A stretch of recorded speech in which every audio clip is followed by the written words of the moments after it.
Choke all up on my dick. I want you to damn near puke on my shit.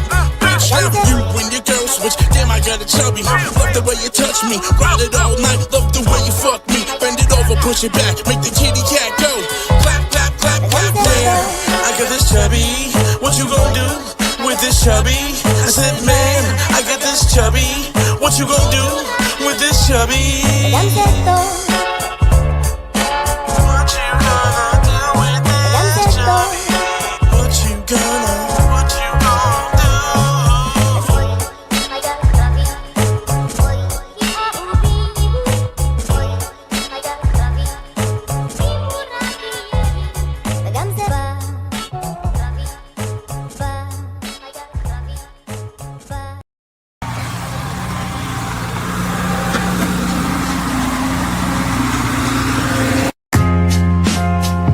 All-nighter,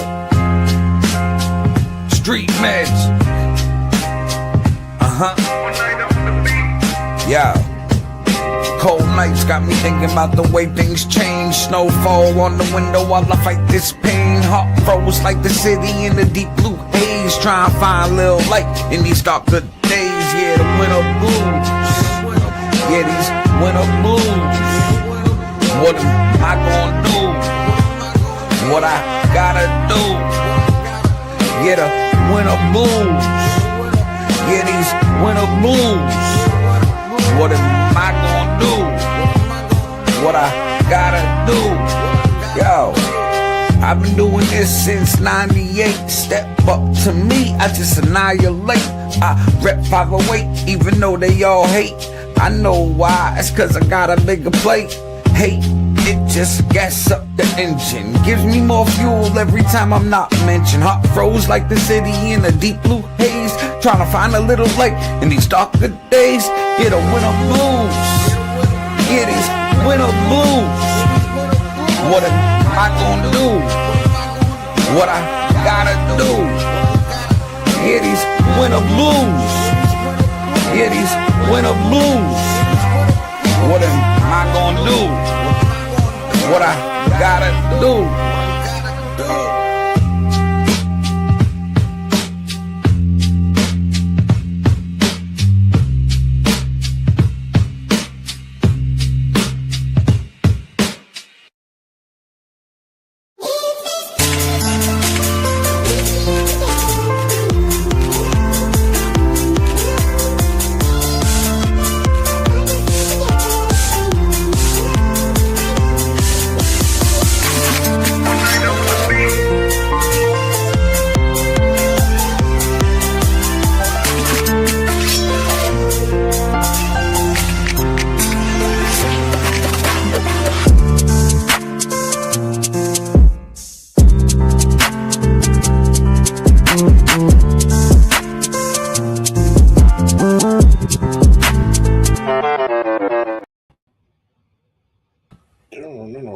What up, everybody? It's your boy Aaron All Nighter.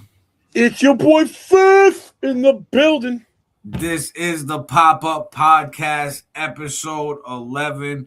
Make sure you share this out of your news feed, share this to groups, tag people in the post, tag people in the comment section, send this out to people in Messenger, all of that. We're going to talk about what's going on in the world, what's going on with some crazy shit. We started this off with some music to get you people in the building, get you loosened up, get you ready to go.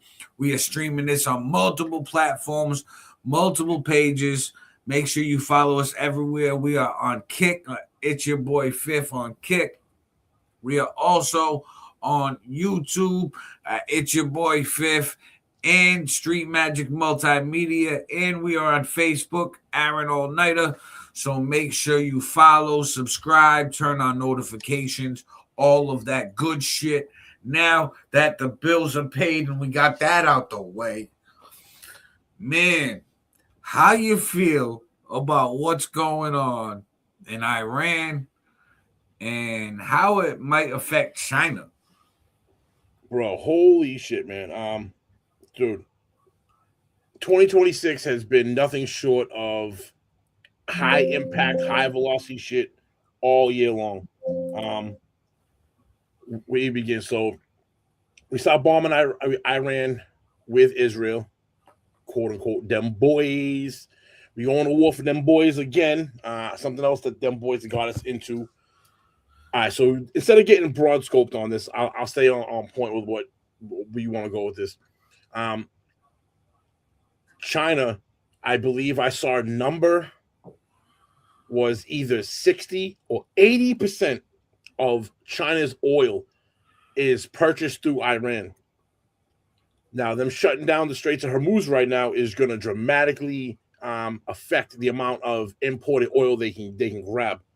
On the flip side, I will say China also has the biggest oil reserve in the world right now. Not reserve. When I say reserves, I want to not in the ground reserves. They're not like they're sitting on a pocket of oil in China, underneath China. They got it stored already. What I mean by that is exactly what Alnetta just said. They have imported enough oil and they have stored it in storage facilities more than the rest of the world has. So I don't know if they want to say they predicted this, but it almost feels like they knew something was going to happen and they started stockpiling a long time ago, and they have quite the reserve. So can they maintain? Yes, but there's a timetable of that because there's only a finite amount of reserve they have. And if they start tapping into that reserve, as big as China is and as much oil as they use as a country, they're going to dwindle that down. I don't want to say fast, but they're going to take it down faster than what you think for the amount that's there. And what is being put back in to offset the amount they're using isn't remotely close to the same. So they're at a net negative on loss. How long can they sustain that for? Who knows? Because China fluctuates their numbers anyways. Any report you get out of China, whether it's population, economy, militarily, financially, everything's skewed for them numbers. They always favor themselves to look better in the international eye. So it's hard really to make an assessment on that. But if you're going strictly off of what they say, looks like they can hold it down. They can maintain for a while. But again, they can't last forever in this current model. Facts. Now, talking about all that with China, we're going to get into this clip, and it breaks down the reliance, like you were saying, and a little bit about the reserves. Check this out. We'll talk about it. This week, we've been reporting about the economic impact of the war in the Middle East. Well, tonight, we want to take you inside China, a superpower and a major importer of oil from Iran. CBS's Anna Corin is in Beijing. Under bleak winter skies, thousands of delegates arrived in Beijing for one of the country's most important political events. But hanging over this year's National People's Congress, the war in the Middle East, 3,500 miles away. Excuse me, sir. Hello. Except nobody here wants to talk about it. Are you concerned about the war in Iran and how it will affect China? Do you think that this is part of President Trump's plan to contain China? Are you concerned about China's energy supply with the war in Iran? The US and Israel-led war on Iran has exposed China's Achilles heel, its reliance on oil and natural gas from the Persian Gulf. China is the largest importer of energy in the world and buys nearly all of Iran's sanctioned oil. Right now, that supply line has been severely disrupted. China is also one of Iran's closest allies. Inside the Great Hall of the People, Chinese leader Xi Jinping watched on as the Premier delivered the annual report and his country unveiled its new 5-year plan focusing on becoming technologically self-reliant. Well, the 5-year plan is critical in setting out China's strategy. The outcome of the war in the Middle East could have a much larger impact on the long-term future of China's economy. Facing a growing rivalry with the US, China is continuing to spend on defence and is aiming for global supremacy in AI, quantum computing, among other technologies. China has condemned the war. It sent a special envoy to the region to try to de-escalate tensions. But if this becomes a protracted conflict, China could in fact benefit, with the US draining resources, military hardware, and losing focus on its greatest power rival. Anna Coren in Beijing, thank you. Bro, you know what I caught out of that? What I caught the most interesting to me, which caught my attention, was not all the information being spewed. The fact that those reporters were going up to Chinese citizens and these motherfuckers was refusing to speak. They scared. Bro, that tells you a lot about what goes on in that country, bro. As in, like, with the social credit score, the fact that, like, if they know they say something that's not viewed kindly towards their current administration, their ability to buy food, milk, their ability to travel outside of their city. Similar to the Songbun in North Korea. Bro, crazy. The social credit score. You know what I mean? I don't know, like, I look at it like this. Them being the biggest importers of oil in the world, that goes to the reserves, like you were saying. You know what I mean? They've been the biggest importer of oil in the world for years. So, hence what you were saying, they got this shit stockpiled, ready to go, waiting. So we can believe that part because somebody had to export it to them and we track that shit. But this is still going to piss off China. Of course. And put us in more of a spread thin predicament. Especially with like all the things we're planning on doing and putting ourselves. Like later in this episode, we're going to hear Trump mention Venezuela and Cuba and his talks on Cuba. So I think that we should focus a little bit, narrow things down. I think Iran is going to be tough. It always has been. Bro, this expert's saying that we can't win this war. Yeah, and they're saying like, just chill. But here's the thing, though. Under what criteria are you considering the win? And this is where I think a lot of people, when they say this, they aren't. It's easy for me to give you a broad view and be like, we can't win this. We can't win this war. What does that really mean? When you say win the war, are you like looking at it from a point of like, we're gonna carpet bomb Iran and wipe them off the face of the map? Is that what the idea behind the win is, or is it a successful regime change? Or is it crippling of the army of their military? What is the criteria? Thus, we're judging the win or loss on.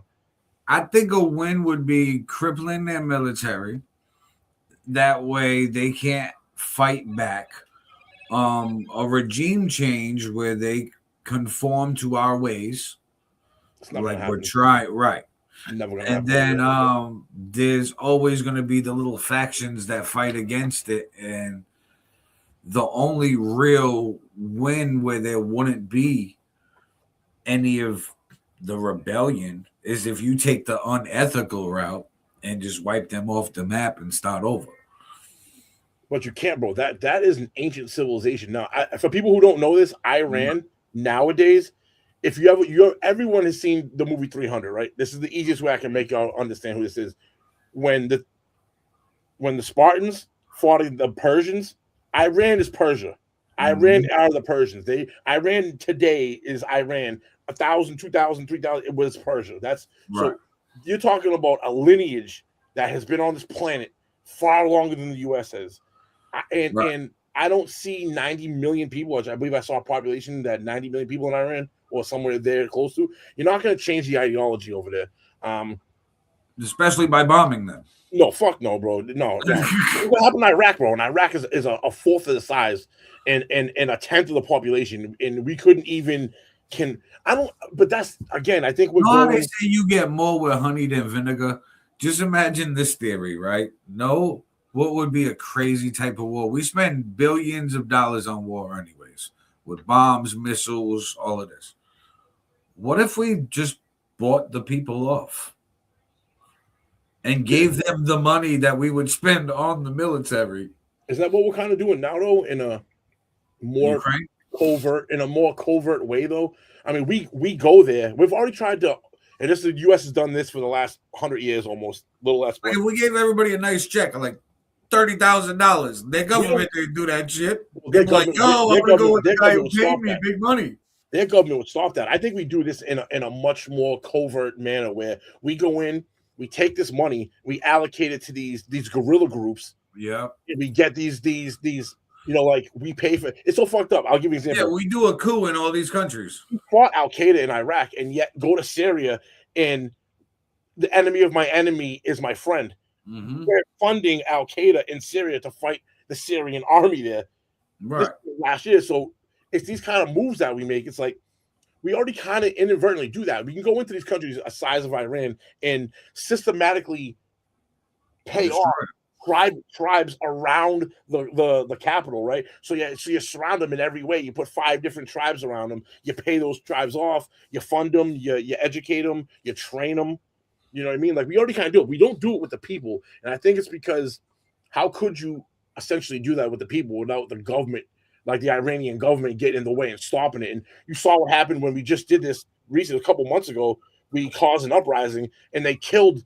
I saw the numbers of 10 to 20,000 people. They went out there with no mercy, bro, and decided wiping protesters off the face of the planet, bro. Like completely killing them. Like they weren't even like we have luxuries here in the U.S. that I feel like a lot of us we take for granted. Like we're we definitely take it for granted, bro. The BLM and shit, and all these people that we're allowed to go protest without having the military come down there and mow you down with machine guns. You can't do that in North Korea. You can't do that in Iran. These people wipe you, your family, your family's family off the planet. Your lineage is gone. Yeah, bro, it's wild. And I don't know, man. I don't. What's the answer? What's the answer to this? You know what I mean? Like what's the? Is it regime change? Is that really the goal, or is that the goal we're being fed on TV? Like, what's the real sinister premise? I think that's the short-term goal. I think the short-term goal with Iran is regime change. Get somebody in power that can control the backlash. That way we can control the oil exports and the trade routes with that fucking little canal over there. Suez. Now think about this. Who's north? I was thinking about this recently. We already have the ring.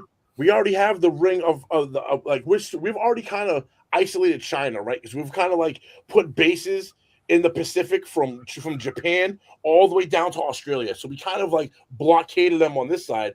We already started to do the Israel. We already started to go like southwest of them. And I don't think it's directly south of China, but isn't Iran also south of China? I don't think there's any buffer countries, or if there is, it's like one in between. Yeah, they're like Iran, right next door. That's why China is an ally to them. Well, I'm looking from the U.S. point of view. If we already got them on the eastern side, kind of held in.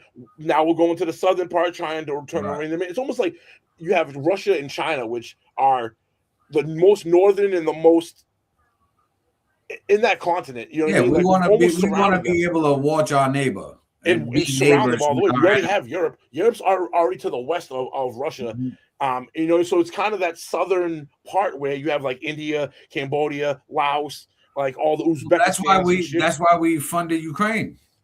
To be on Russia's doorstep, to buffer them, bro, because it's also geologically with Iran. It's also geologically with Iran. If you pulled up like a topical map, and you looked at where Russia wants to go, there's only 2 from Europe into Russia, there's a huge mountain system which Mhm. totally inhibits troop movement, right? There's like 2 or 3 passes where you can get through them, and I believe they all 3 have to run through Ukraine and in order to get to Russia. So from a Russian point of view, it's strategically important to grab that because then you've choke pointed any kind of invasion into Russia. Now on the flip side, we want that because that gives us easy access into Russian territory because those choke points are now being held by United States, UN, or an ally thereof. You know what I mean? To me, it's like a strategic point of view, like from military. If you look at the topical map, the way that the mountainous area is over there, it's crazy because you look at it, you're like, oh, this is more than just like. There's more to this than what the naked eye sees. Yeah, that's why we can't get them from that way. No, you that's can't. Why we wanted whoever owns that. That's why we had to go in from the south with Ukraine, and Russia knew that, so they had all their military already over there, ready for protecting those choke points because they know whoever holds that, you can't get in from. If you were going west, going to east, you can't do that. They're already buffered by China. Russia's above China a little bit, like up around Alaska, up around that part of the northern hemisphere.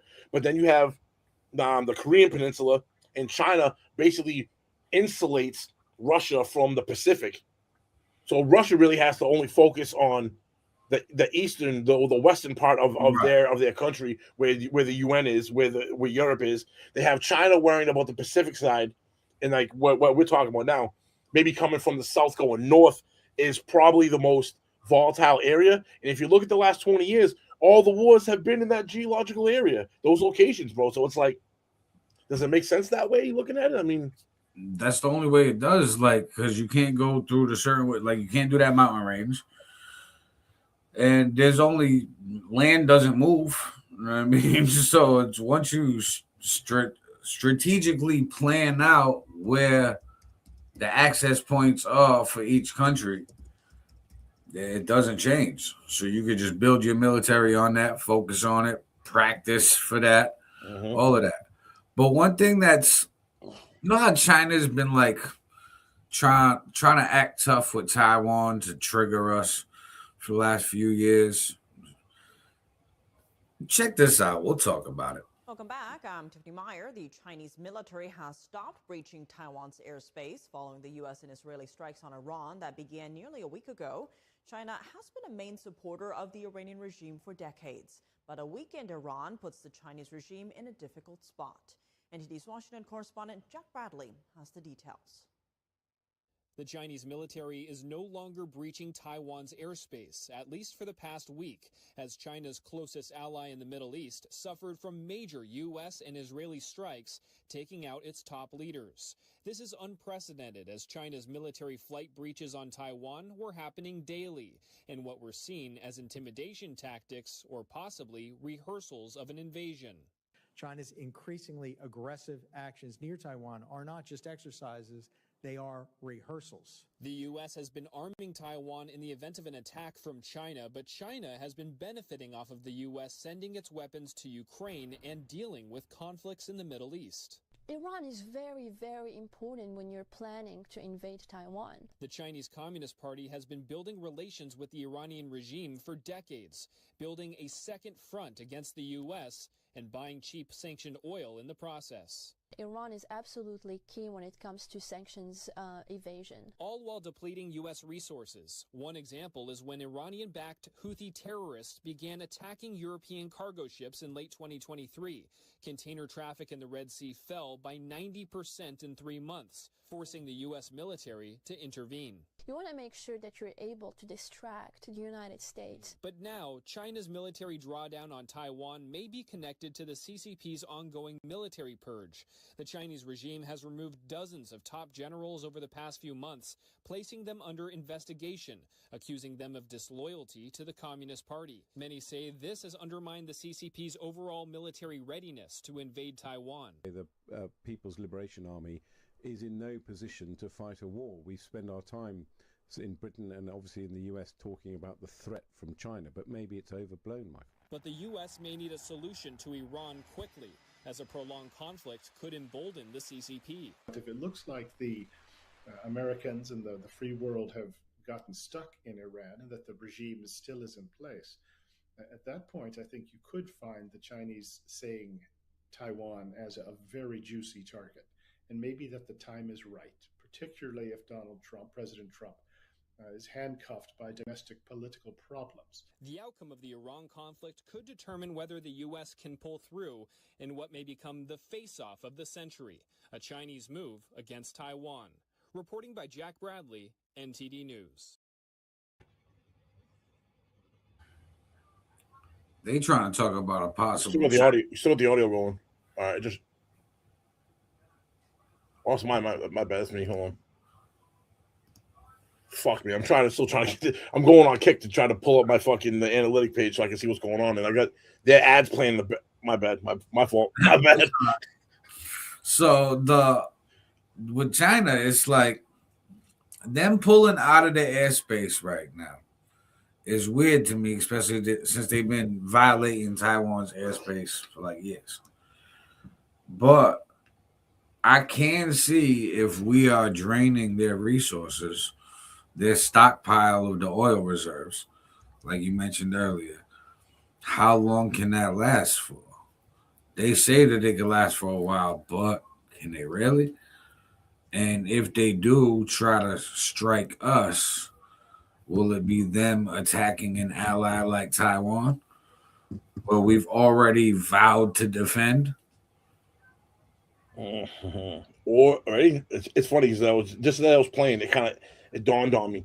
A lot of times you'll see these aggressive posturings of nations against another nation, knowing that there's an imminent threat and there's an imminent war coming, and you'll see them hype up.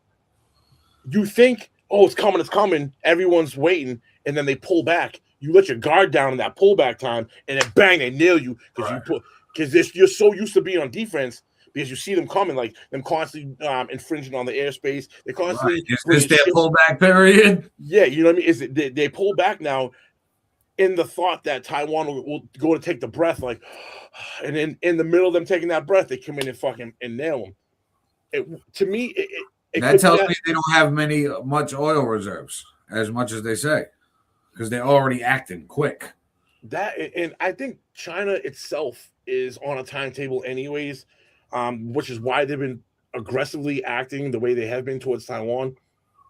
China, I think, holds like the second or third in global population. Their population is due to take a drastic fall off in the next 10 to 15 years, where the incoming youth that are working the jobs that are paying their taxes they're top heavy. Where we broke that down on the Sunday's podcast. So I think the 60 and up crowd, you can't.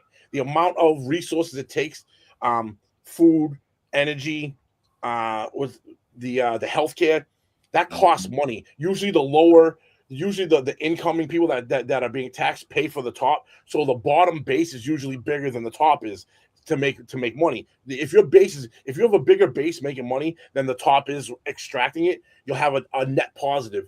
In this case, with President Xi, right? If you're the Chinese president, what do you do? At this moment right now, all your oil imports is getting fucked up. If they're gonna strike, they need to. If the plan is Taiwan, they need to strike now and not wait. To me, the longer they wait, the less and less percentage they have to win. Because as years go on and drag on, not only is Taiwan preparing for this better, they're getting technology from the United States, UN. They're giving them much better technology to defend themselves. And in the long run, they're only going to lose because as more people get older and they start to like leave the positions they're in, there isn't people to replace them coming up. It's like a baseball team. The farm system's weak, and the baseball team itself is large and sucking all the resources out. If that farm team can't support the up top, bro, it's not. There's a timetable. It's a limited timetable, which goes into the clip said that it's the AI arms race, which makes sense on why China is going so damn ham in trying to get this AI going, because they know they're not going to be a global player in the next 20 years. They can't, because the amount of resources coming in to what they have to put out, it's unbalanced. It's drastically unbalanced. It's not even close, bro. It's like drastically unbalanced. Well, that's probably why they use so much robotics right now in China. That's why. You see, look at, they got fucking robotic cops doing traffic details and shit. They don't even. So any traffic detail or any detail where like a human cop in America would be getting overtime for or whatever. Now they got a robot doing that shit in China because the working population, they need them in other jobs, in other areas, because they don't have enough. They don't have. It's crazy. They don't have enough. And me being in construction, my day, my 9 to 5, we call it construction. This just came to my attention last month, bro. And this blows my fucking mind. You can go into any building and you go up and see sprinkler systems, right? There's a pipe, and every 7 feet, there's another sprinkler head, right? Boom. China has them to where they don't need to run all these pipes. They have, say, like a big ass warehouse is, just say, I'll give you an example, 100,000 square feet, right? Massive warehouse. Instead of spending all the money, time to run all these pipes above the ceiling and have these heads every so often, every 7 feet, they have them where they have AI thing comes down. There's sprinklers there. They'll come down and it turns into a hose and it reads where it is and shoots water X feet to hit. It calculates. So now you don't need all this extra fucking piping. Think about the cost. Sprinklers. I'll give you an example. Sprinklers are a massive cost when it comes to U.S. construction, dude. Like if you're gonna do sprinkler repairs, it's usually tens of thousands of dollars or hundreds of thousands of dollars, depending on the size of what's going on. Now imagine instead of having in a building that's 100,000 square feet, instead of having say 5,000 sprinkler heads and 10,000 feet worth of fucking or 100,000 feet worth of piping everywhere, you only need maybe 10 of those heads every 1,000 feet. You know what I mean? Because they can cover 1,000 foot. So radius. they basically got like I'm trying to picture how it works. So like the big factory shooting the water, it's kind of probably centralized like fire stations over here. But instead of letting the firefighters go out, it's the factory shoots the water out itself, aiming at wherever the fire. It still comes from the ceiling. It comes down, so it's like a water gun. Imagine like a big water hose, and instead of having sprinkler heads that only do a 7-foot plume that comes out, this fucking thing comes down with a gun that has a high pressurized water system behind it.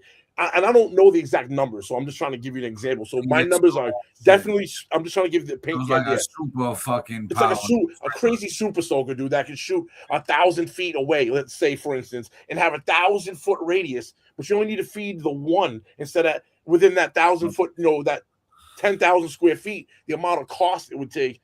So they're figuring out smart ways of doing it. Some of these things that China does create, I feel like it's amazing. Yeah, here in America, we gotta adapt. And like, we take other shit. You know what I mean? We go to countries, we just take some shit, we come back, it's ours now. Some of these things, like this sprinkler system idea, take that shit, figure it out, do it over here. The problem over here, though, bro, and you're right with the overall scheme of thinking of like, that's a great idea. Let's implement it. The reason why it won't fly here, look at how many jobs that takes away. It hurts the general contractor that's building the building has to repair. There's so much money involved in the way we do things, the way we siphon money off. You know what I mean? Let's just say siphon money, but the way we can charge clients for shit. This is a fear with job loss that I think a lot of people are scared about. It's like there'll be different jobs created, though. You know what I mean? Because there's got to be people who make these fucking super soaker fire hoses that come down from the ceiling and install them and maintain them, inspect them annually, all of that shit. So there's still going to be employees. You're just going to have a different position. It's like the people who were the elevator operators back in the day that had to open the door and put the button in before you on the crank. Now that job turned into the person who literally just installed the button system and maintained it. So the jobs will still be there. It'll just be a different job. I think we're scared because we don't know what these jobs will be yet. That's exactly what it is. And you're right in what you're saying. Things evolve, but there's so much time it takes to get from A to B. Yeah. There's that lull period where there's the learning period. Well, I call it the lull period because now you have a slew of people that have now been taken out of their career. Only a small percentage of them actually move on to what the next thing is. Right. If you don't know what the next thing is, now you get a group of people that don't know what's going on. And this sucks to get into politics, but politically, if you do that, you're taking a hit because now you got a group of people that's hella pissed off that ain't going for whatever you're going. You know what I mean? There's a lot of moving parts in it, and I'm not saying that it's the right move. But I understand why things don't happen like that. Like, you know what I mean? the bureaucracy of it, and like you said, politics is. I don't want to lose re-election. I got to make sure that I get re-elected. This is my career now. I can't do one term and be out.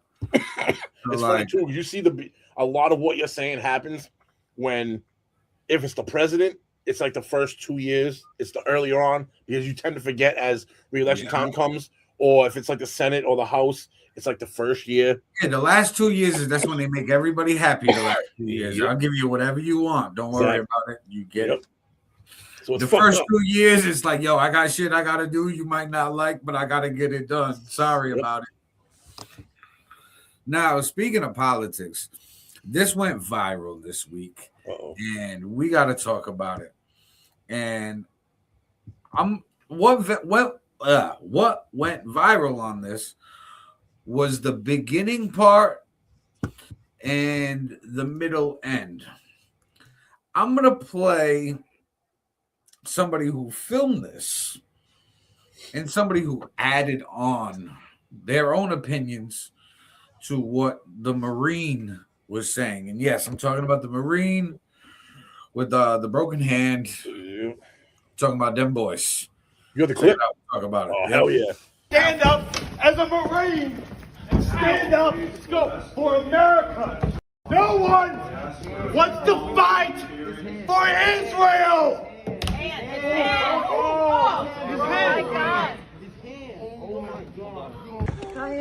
Why are you here? Why are you getting arrested? Free Palestine. From the halls of Montezuma to the shores of Tripoli, Palestine will be free. Oh my God, they broke his arm. Oh man. We just witnessed a Marine veteran interrupting the hearing, and they broke his arm. Why did he interrupt the hearing? Because there is a war in Iran, and our military brothers and sisters are going to die for Israel, and we are here to say no. We do not support Israel. We do not want to die for Israel. Stop the war in Iran right now. And what did they do to him? They pulled him out, got his arm trapped in a door, broke his arm, tackled him to the ground. It was a very, very intense situation. America does not want to fight this war in Iran, and the soldiers don't, right, Brian? No, they don't. American citizens don't want to send their sons and daughters to fight in Iran. We're fighting for Israel. One more leg, just so you don't trip it off, please. Such a mixed bag. Such a mixed bag in that clip, bro. Yeah, it's like, okay, wait a minute. Yeah, there's a lot to break down on that. I mean, so I look at it like this. Remember a year or two ago, everybody was real mad at liberals with the Free Palestine and all of that stuff going on. Now, realizing we are fighting Iran for Israel, a lot of the people who were against people saying Free Palestine are now saying Free Palestine. And kind of, I think, maybe coming to the awakening that Israel is running things above us. Maybe people didn't really realize the power and control. I'm going to get to one more quick clip about this because it breaks it down a little bit more and shows how it's a doing that we're doing for Israel. Check this out. We'll talk about it. We begin our coverage this morning with Chief Correspondent Matt Gutman, who is in Tel Aviv, Israel. For 7 days, the U.S. and Israel targeted regime leadership and military installations. But overnight, towering flames cast an eerie orange glow over Tehran after Israel struck what it said was an Iranian military fuel depot. Drivers on this highway detouring around the flames. Video circulating seems to show sewers and streets on fire as well. And this morning, those fires still burning under blackened skies, a huge plume hanging over the city. And with over 1,300 dead in Iran, according to the Red Crescent, the country's clerics have now announced they are close to selecting a new leader.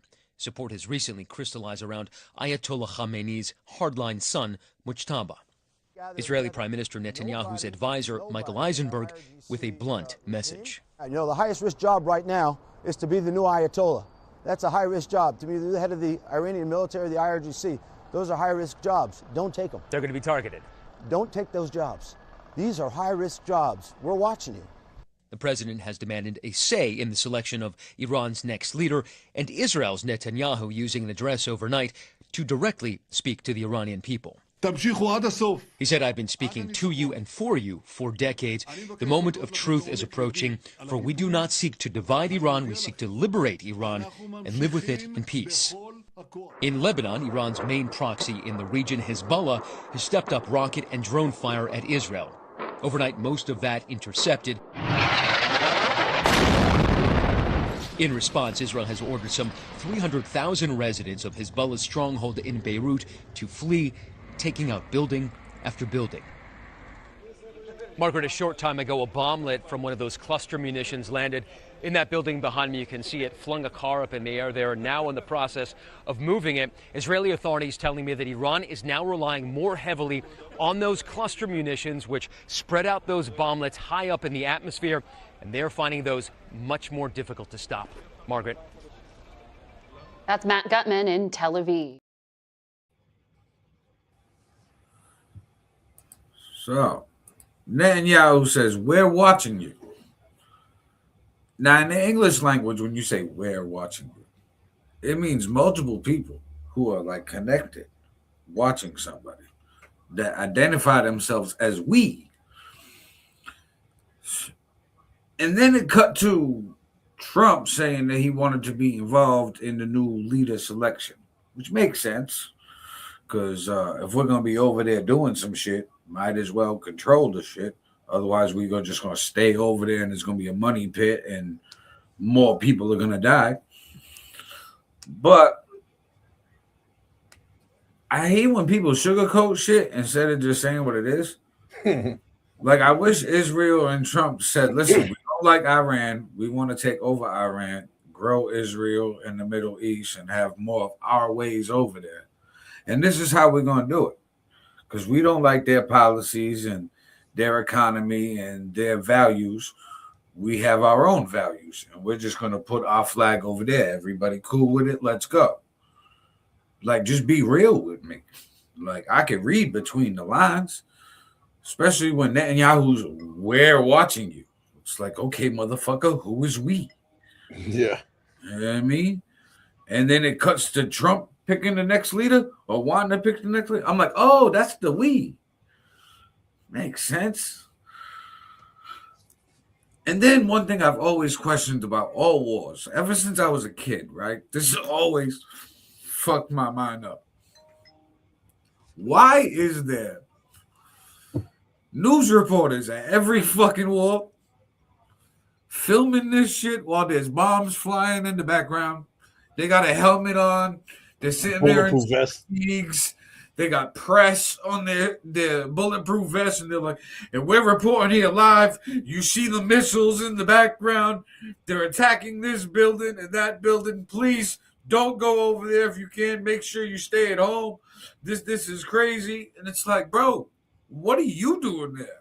You want to, bro? You want that says more about the fact of us as a people tune into that kind of shit so bad that these motherfuckers know that if I put somebody else in harm's way, like you're saying, throw them in a war zone, and as long as they're there live, bring you the action, that there is a slew of people on the back. Because if there was no market for that, that person would not be doing that. But the fact of that there is a viewership market for that, and it's so big, they're willing to take, April Acostas and tell her to go put a fucking helmet on and a thing and go into Beirut where they're dropping bombs and shit, like, for the coverage of it. Like you're saying, look behind me, just 50 feet behind me, a building fell. Like, now let me put my tinfoil hat on for a second, right? What if a lot of news reports with these wars are just staged propaganda? For what? So what would be what is the ulterior motive? To show what you're doing, to show success in the war, to show strength, to show. Dude, Israel's doing that now. Right. Israel's doing that right now. They're not, and they're doing it for the same motive, but the opposite direction. You can They're do like not fake allowing- news reports with like fake war type shit going Bro, they're behind. not even allowing people over. They're not even allowing the footage to go out. You're only getting footage on right now. The way they're getting shit out. This is not the only method, but a method I've seen is or heard of is they're using that app Telegram because it's encrypted. So the people inside Israel are taking video and then sending it to other people on Telegram that are outside of Israel. Say like like a mid-level content creator on YouTube has a connect over there on Telegram to get these. It's the only way we're getting real footage. Israel is having. I watch Myron Gaines, and he watches a lot of. He goes into X, and they call them X Spaces, where they have like these big debates. And a lot of these people have their own feelers out there trying to get information and shit. And what they're saying is, if you go to like Al Jazeera TV, they have live feeds in Israel. A lot of the cameras are pointed down right now, or they're off completely. So they're not even showing you 24. These cameras are supposed to be on 24 hours a day, 7 days a week. They're 24/7 cameras. They're not even those things are down. And the footage even going out, they're censoring it going through normal social media channels.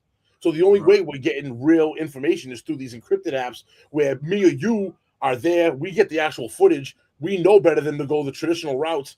In that we're going through these back channels like Telegram, these other encrypted apps to get the real shit out. But Israel's doing all of this because they don't want the perception of going out being like, we hit Iran. They don't want to show that Iron Dome isn't 100% effective, which is fine. Nothing's 100% in life. But I'm hearing numbers, they're stopping like, say, 80 percentile and up. Right. But they don't even, which is weird to me because it's like, bro, you should be showing that as a sign of strength. But no, you're on the reverse end going, I don't want to show the 20% that got through and the destruction that it caused, which is weird because, if I was a boxer and out of every 10 punches, only 2 hit, that's a pretty good fucking ratio. You know what I mean? Right. We're talking like an 80%. That's maybe on the low end. Maybe it's 90%. I don't know. They want to hold such a higher standard and image that they're not even accepting those 2 punches out of 10. It's crazy. They're like, nah, I'm not going to admit that. Nope. I mean, I get it, yo. No punches out of 10. I blocked every one of them. I saw a video too on X. I don't know. I can't confirm that this is 100% real. It looked real, but it showed one of these Chinese missiles that Iran recently got, and it's so smart in a bad way. It's like genius smart. These hypersonic missiles, they fly ultra fast as it begins with, but when they get into a certain distance from the target, it accelerates speed. It actually picks up speed. So it's flying around at a crazy speed. Then say it gets within 1,000 feet of the target. It then puts on like it's like 100% down, a gas pedal all the way down. And it showed it coming in, and then it showed the target, and you saw the burst. That thing fucking rocking. Well, like you said, it's genius because whenever it gets in that range, it's probably the range that it gets detected. So that's when as soon as it knows that it gets detected, that's probably when it subs its speed. That way it's harder to shoot down. Just think of the impact. Think of the impact coming down. That's even a crazier impact, dude. That's genius smart. But speaking of missiles and Iran, Israel, China, check this shit out. We'll talk about it. Iran has launched hundreds of ballistic missiles towards Israel since the conflict began. Now, the distance between Iran's capital Tehran and Tel Aviv in Israel is about 1,600 kilometers. Now, Iran does have missiles that can cover that distance, but they need to transit other countries, which makes striking Israel a challenge. Let me explain. Let's say Iran launches dozens of missiles towards Israel. They travel through Iraq and Syria. They could also go over Saudi Arabia. But what could happen in Iraq, where you have US military bases?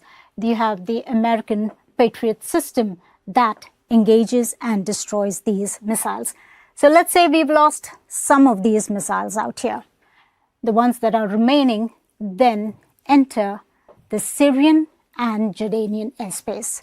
And by then, you have the Israeli air defenses that engage and destroy these missiles. Now we have Jordan also that helps Israel intercept incoming projectiles. Now we have the missiles entering the Israeli airspace, and then they're targeted by U.S. warships that are stationed here. Remember, the U.S. Navy has a significant presence in the Mediterranean Sea. And finally, we have the missiles when they are inside the Israeli airspace. They are targeted by a multi-layer air defense system that includes the Iron Dome, the David Sling, and Arrow system, apart from the American THAAD air defenses. And despite all of that, you have Iranian missiles that are actually hitting targets inside Israel. The time taken for a missile from Iran to reach Israel is about 10 to 12 minutes. And this is the damage we are seeing inside Tel Aviv after an Iranian missile strike. At least 11 people have been killed in the past 9 days. All right, so Tel Aviv getting struck by missiles. Yeah, pounded, bro. They're taking some hits. And the dome, like you said, that's just the 20% that's getting through. Mm-hmm. And we've talked before where you've mentioned how Iran builds in-house, plus that now talking about the supersonic shit that they're getting from China, because China's like, yo, hey, listen, you're my oil plug, and I'm running out of reserves over here, so I need to help you get this oil running again. Plus, with that canal, all the world trade that's getting affected with cargo ships, nobody's going to insure a cargo ship over there. Bro, this happened. So last week was our first full week of us at war. Just to give you a quick example, that straight getting knocked down. Gas was like $2.50, $2.60 a gallon. I went and got gas Wednesday or Thursday last week. That shit was right back to $2.93, $3.10, depending on where you were. That shit instantly jumped 50 or 60 cents a gallon. Yeah. So all that, we were paying that like a couple years ago. So that was what I was used to anyways. Right. But it was nice seeing it come down and going, oh shit, instead of spending 50, I'm spending 35 or 40 to fill my tank. I get another 10, 15 bucks every time.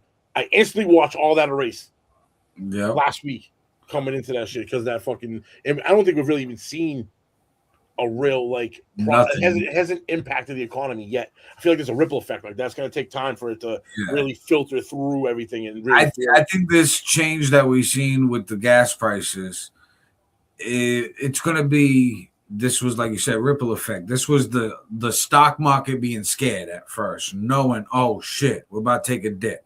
So mad people sold and fucking, I mean, shit went up.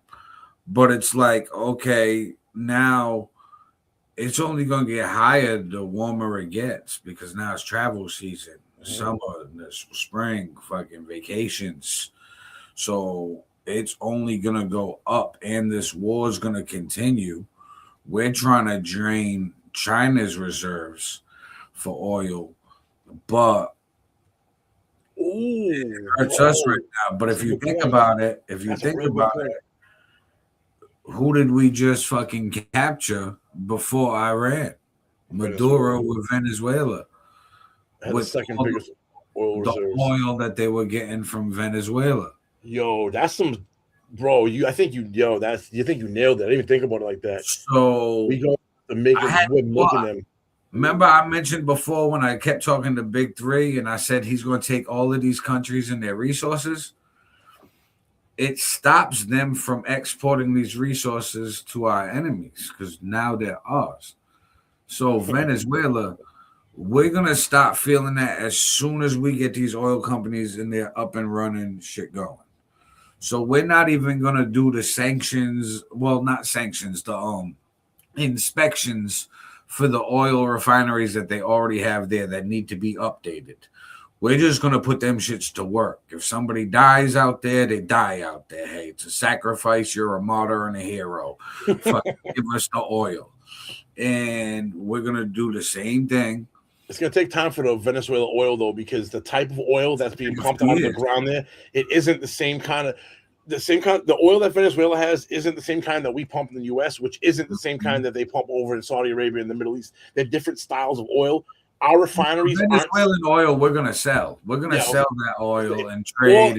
It'll take a couple of years, and if we build some refineries here for that specific kind of oil, we can then become an exporter of it, which is I can kind of see Trump doing that because he's always talking about being the number one energy exporter. So when I see that, and then I hear him talking about we're giving incentives to bring business back, I'm like, all right, there's a good oil is a fucking $1 trillion business. I'm like, so what better if we're giving incentives for a new refinery somewhere, a bunch of refineries that refine that kind of oil to get it market ready to sell across the world.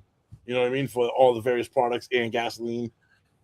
It's a collection of minerals, reserves, money, all of this for us to be part of the big three, for us to have this hemisphere.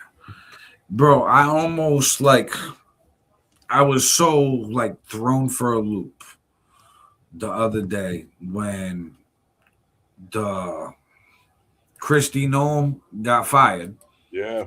And then appointed for the brand new Shields of America. See, I missed that whole thing, bro. You know, can you enlighten me and anyone else that don't know? I saw that she got fired, but I missed the whole what she got fired for and what was the outcome of that. It totally fucking. So basically, it was Trump didn't like how she was acting with the border and defense, but which is weird because now he anoints her like a head position in this brand new organization, Shield of Americas, where he met in Florida with a bunch of leaders from Latin American countries to unite for us, where basically attack on drugs and cartels and all of this, where we will give them missiles to blow shit up. He was like, you want to blow things up? We got the missiles. So is that what SHIELD does? Like, what's this Department of SHIELD? You said it's a brand new thing. What? I don't even know about that. What is that? Well, it's going to be like a round table. I interpret it as like our own NATO for our hemisphere. Oh, okay. So it's like, hey, you guys got a drug problem, a cartel problem, or a problem with any of these countries, we will shield the Americas. And this hemisphere is ours. And if you remember when Trump took Maduro, he kept talking about the Monroe Doctrine, how he renamed the Monroe Doctrine. That's to protect this hemisphere. Yeah. And if we have to, by protecting this hemisphere, that doctrine gives us the authority in our own eyes and our own words to basically take over their country and control it if we have to. So let's talk about the Shield of America a little bit more. Check this out. U.S. President Donald Trump turned his attention to his own hemisphere, albeit for only an hour, at his Miami Golf Club, where he'd invited 12 conservative Latin American heads of state to hear about his new regional initiative. It's called Shield of the Americas, a newly formed U.S.-led alliance to stop undocumented mass immigration, crime and drug trafficking, and foreign interference in the hemisphere, a reference to China. Trump offered his guests lethal U.S. military force to hunt down criminals. We'll use missiles. If you want us to use a missile, they're extremely accurate. Pum, right into the living room. That's the end of that cartel person. But we'll do whatever you need if you want. Right-wing governments were on hand to join what he's named America's Counter-Cartel Coalition. But conspicuously absent were the leaders of Latin America's two largest countries, Brazil and Mexico, the latter being the country from where the lion's share of drugs that go into the United States come from, not to mention Colombia and Peru, where almost all of the cocaine is produced. The problem is the leaders of those countries are not considered friends of the U.S. And neither is communist Cuba, which he says is next on his list. But our focus right now is on Iran, and we'll do that. I would say, what will you do, take about 2 days off, Marco? No, he won't. Maybe an hour. He'll take 1 hour off, and then he'll finish up a deal on Cuba. There was no chance for the Latin American leaders to speak, only to listen. We share a hemisphere and geography. We share cultures, Western Christian civilization. We share these things together. We have to have the courage to defend it. a meeting that sent a clear message that the so-called Dunroe Doctrine offers some carrots as well as sticks to restore U.S. hegemony in the Western Hemisphere. Lucia Newman, Al Jazeera, Miami.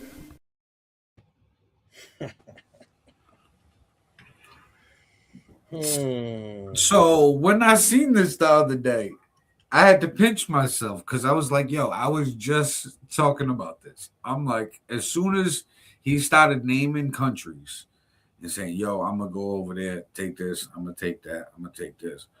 I'm like, okay, if he does that, how he going to get away with it?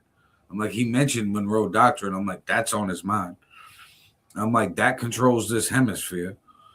I'm like, yeah, it's about time because China's at their peak right now. They're about to strike. Russia's already struck Ukraine. They're already on a go.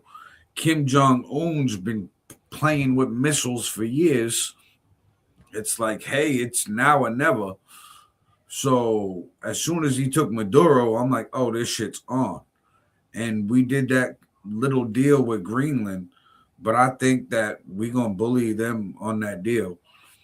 And we're going to like take advantage of it. Just like, okay, we're going to have Rubio going to have an hour meeting with Cuba and make a deal. Bro, like they have no oil in Cuba right now. So of course they're going to hop on a deal.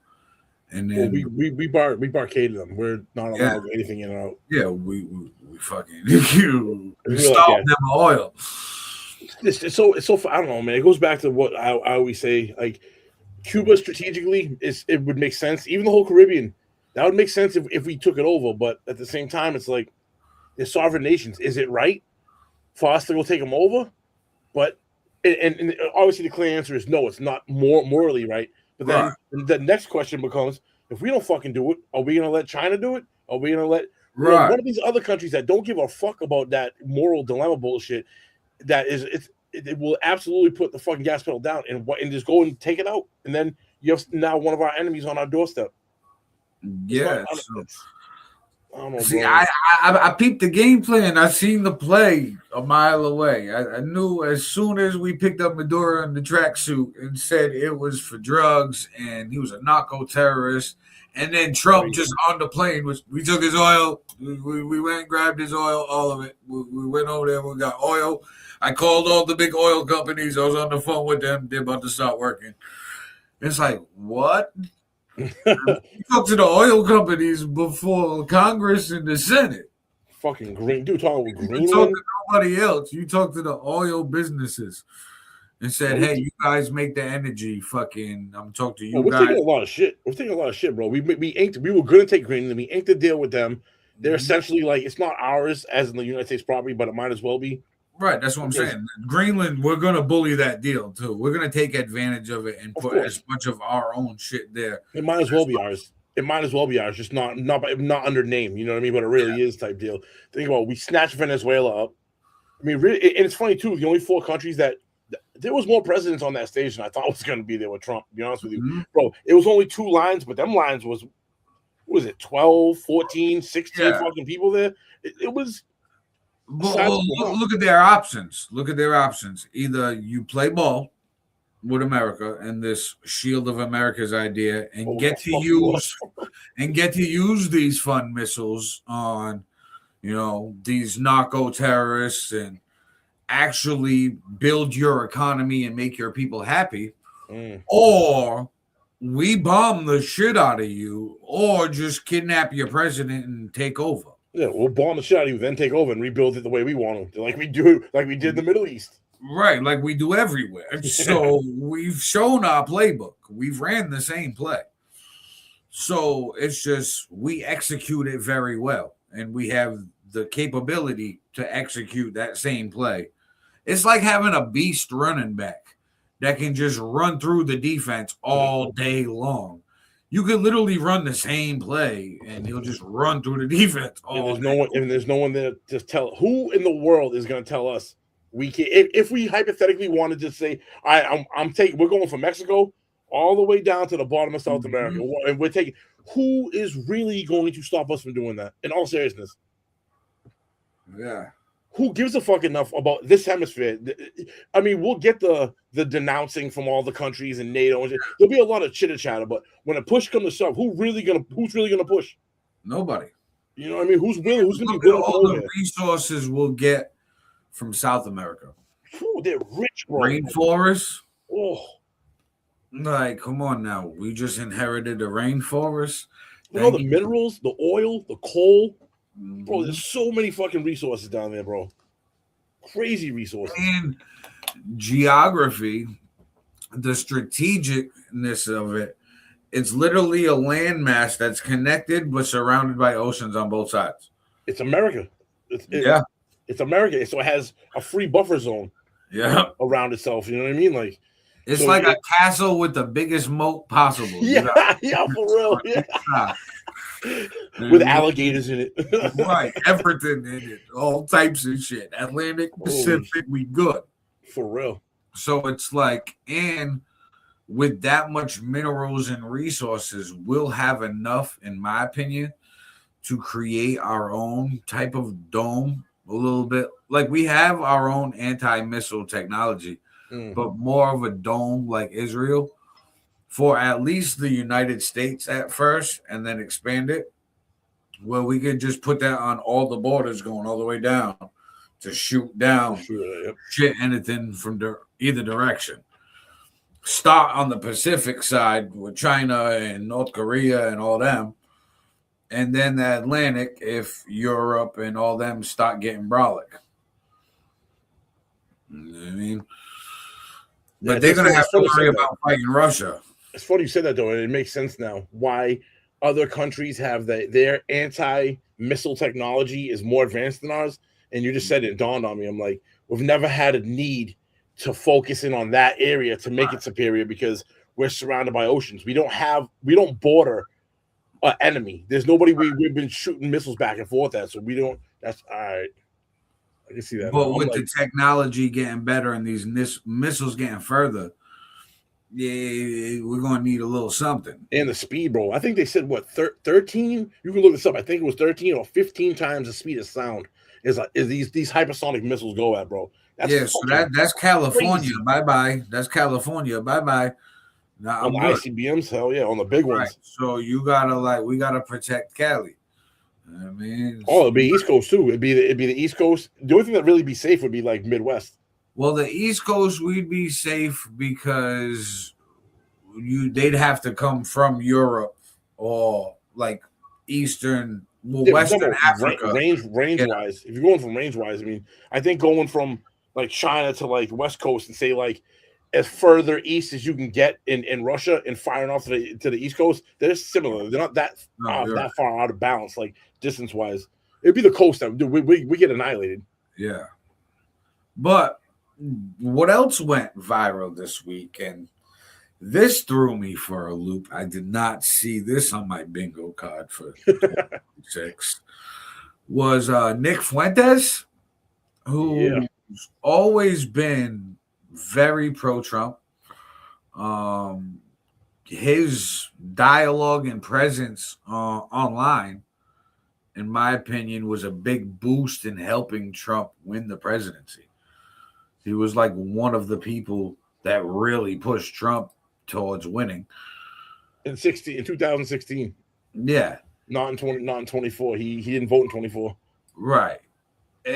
Now he's really changing his views. And we're going to hear what he says, and then we're going to see how this may influence the Republican Party. Check this out. We'll talk about it. This has to be the breaking point. This is the breaking point for the GOP coalition. You buried the Epstein files. There is no border wall. You didn't deliver on mass deportations. You cut corporate tax rates for the rich by cutting Medicaid again. Wow. No infrastructure bill, no middle-class tax cuts. You got to refund the tariffs, and now we're in a regime change war with Iran. That's the breaking point. I'm out. I'm done. The 360. I am off the Trump train. I am not voting in 26.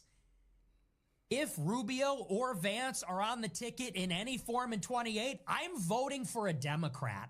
Oh, wow. Say whatever you want. Do your worst. Hey, Carpe Wow. Donked.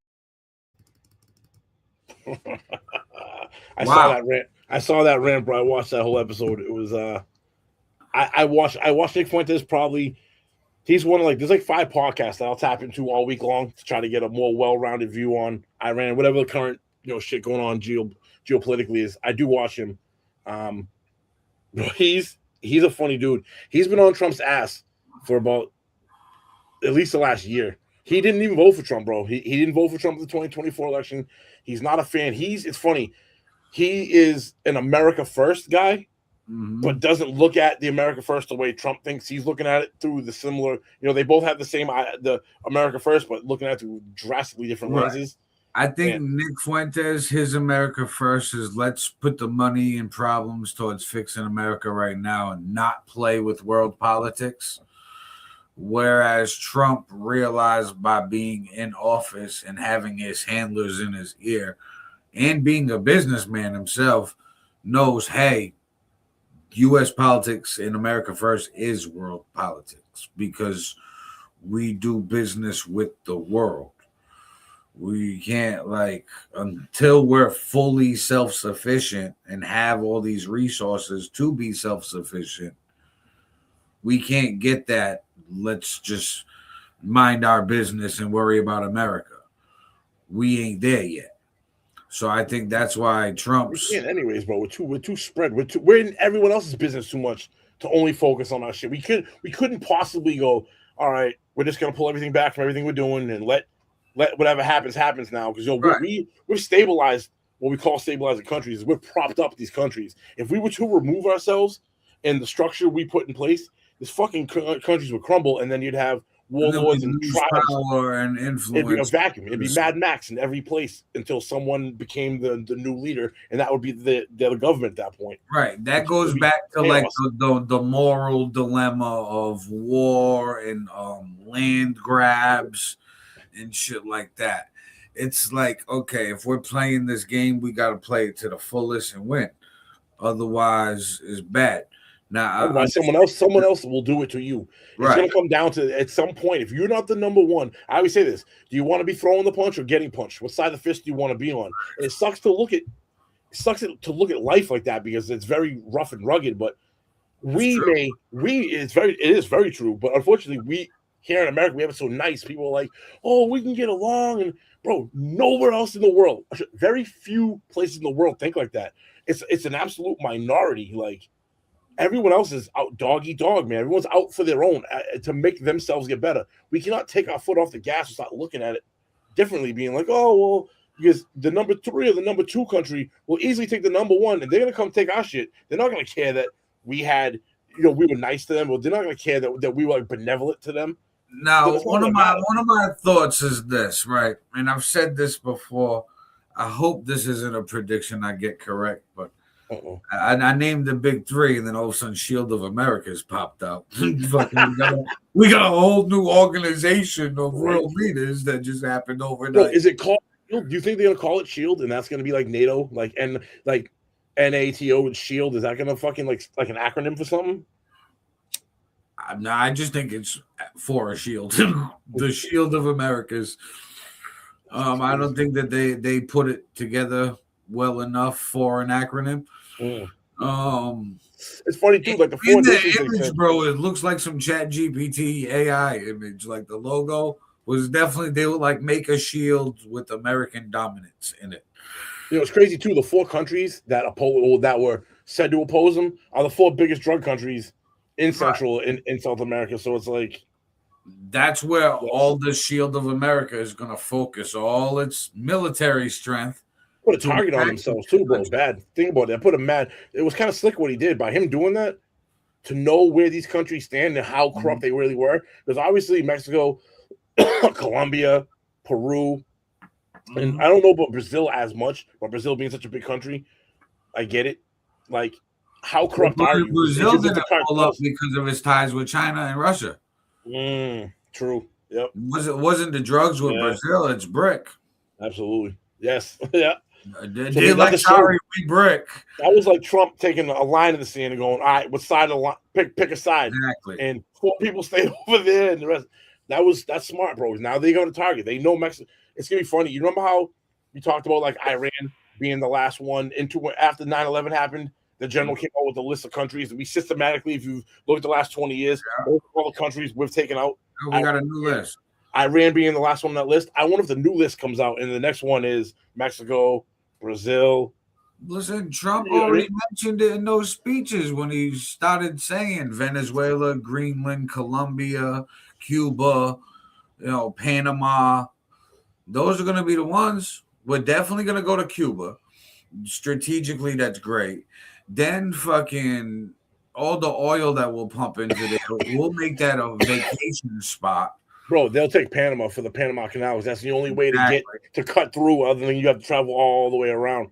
We take So that, bro. the tariffs and control on China and other countries' trade will go up even more, which will force Americans to buy American-made, whether it's anywhere in this shield. And yeah. So we're gonna utilize all of that and build the shield up as its own United Nations. Having But Trump with use that us as as a bargaining control. chip. Have him be like a bargaining chip. Be like, you want to get out of these tariffs? Well, I guess the Supreme Court already knocked them down. So, and it wasn't just so everyone know all the tariffs are not knocked down. There are certain tariffs that I forget how there's like two tiers of tariffs. Once they go into effect, that's it. They go into effect and that's it. They can never be spoken upon again. And then there's like the tier B ones, which are the ones that the court struck down. Mm-hmm. So I believe he has to repay all that money. Now, out of people that you've talked to about this, and I want to know from the viewers too that are watching this, whether live or on a replay or on the clips, comment below.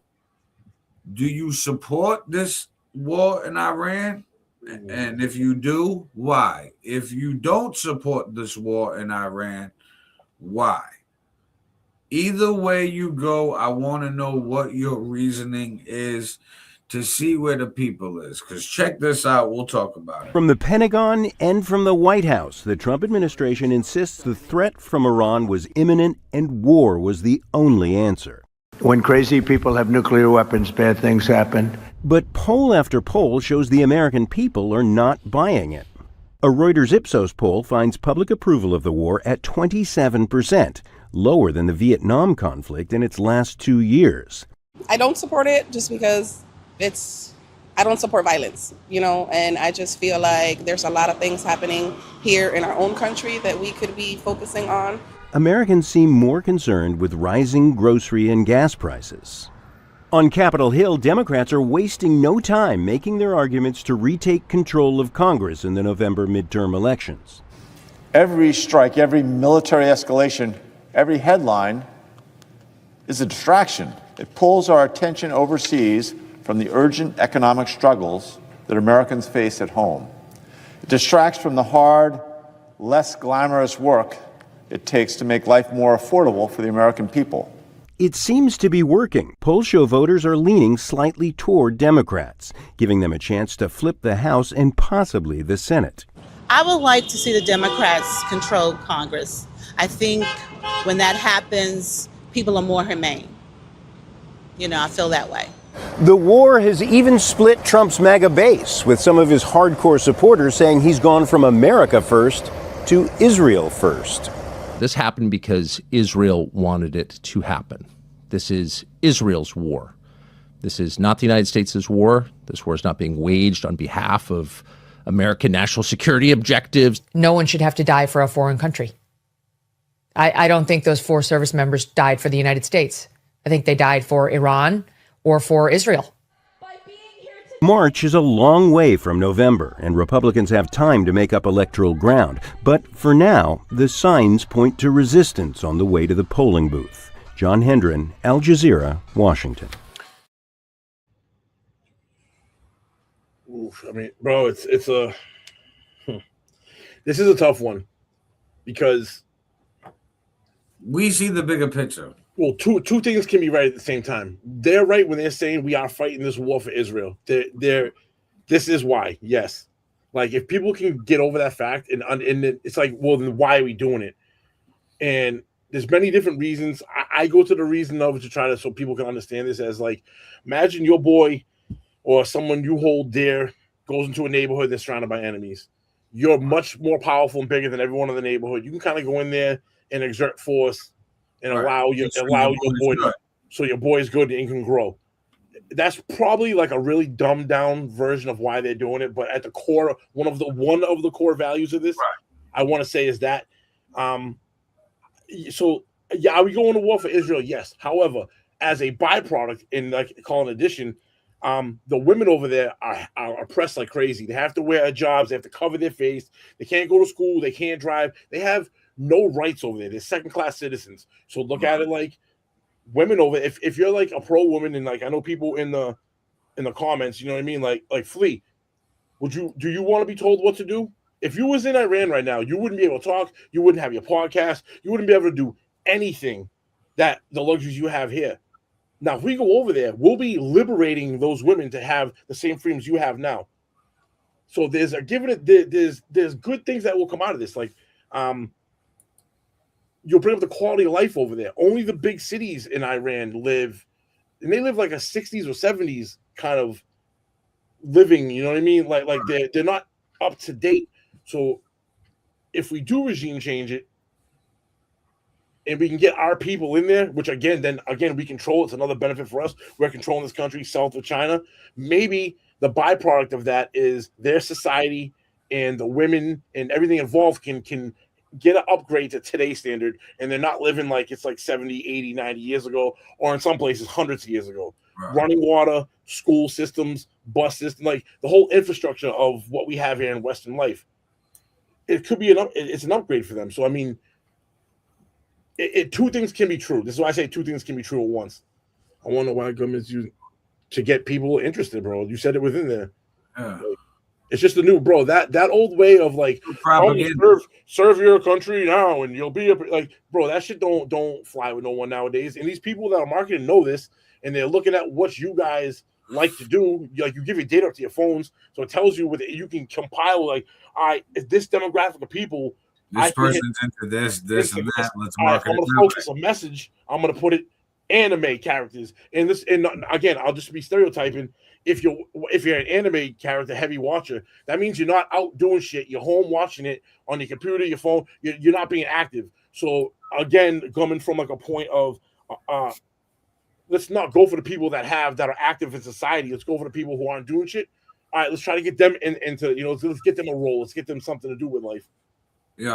Someone made a petition that gains attention to draft his son Barron. Just saying. It's not like a petition going to get him drafted. You can have everybody in the country vote for Barron to go serve. It's not going to happen. Everyone keeps saying that. Luck with that. But you guys do realize, right? Like when he turned 18 and to be able to vote, he had to sign that piece of paper. Right. So he is eligible to be drafted. However, there hasn't been a draft in almost 100 years.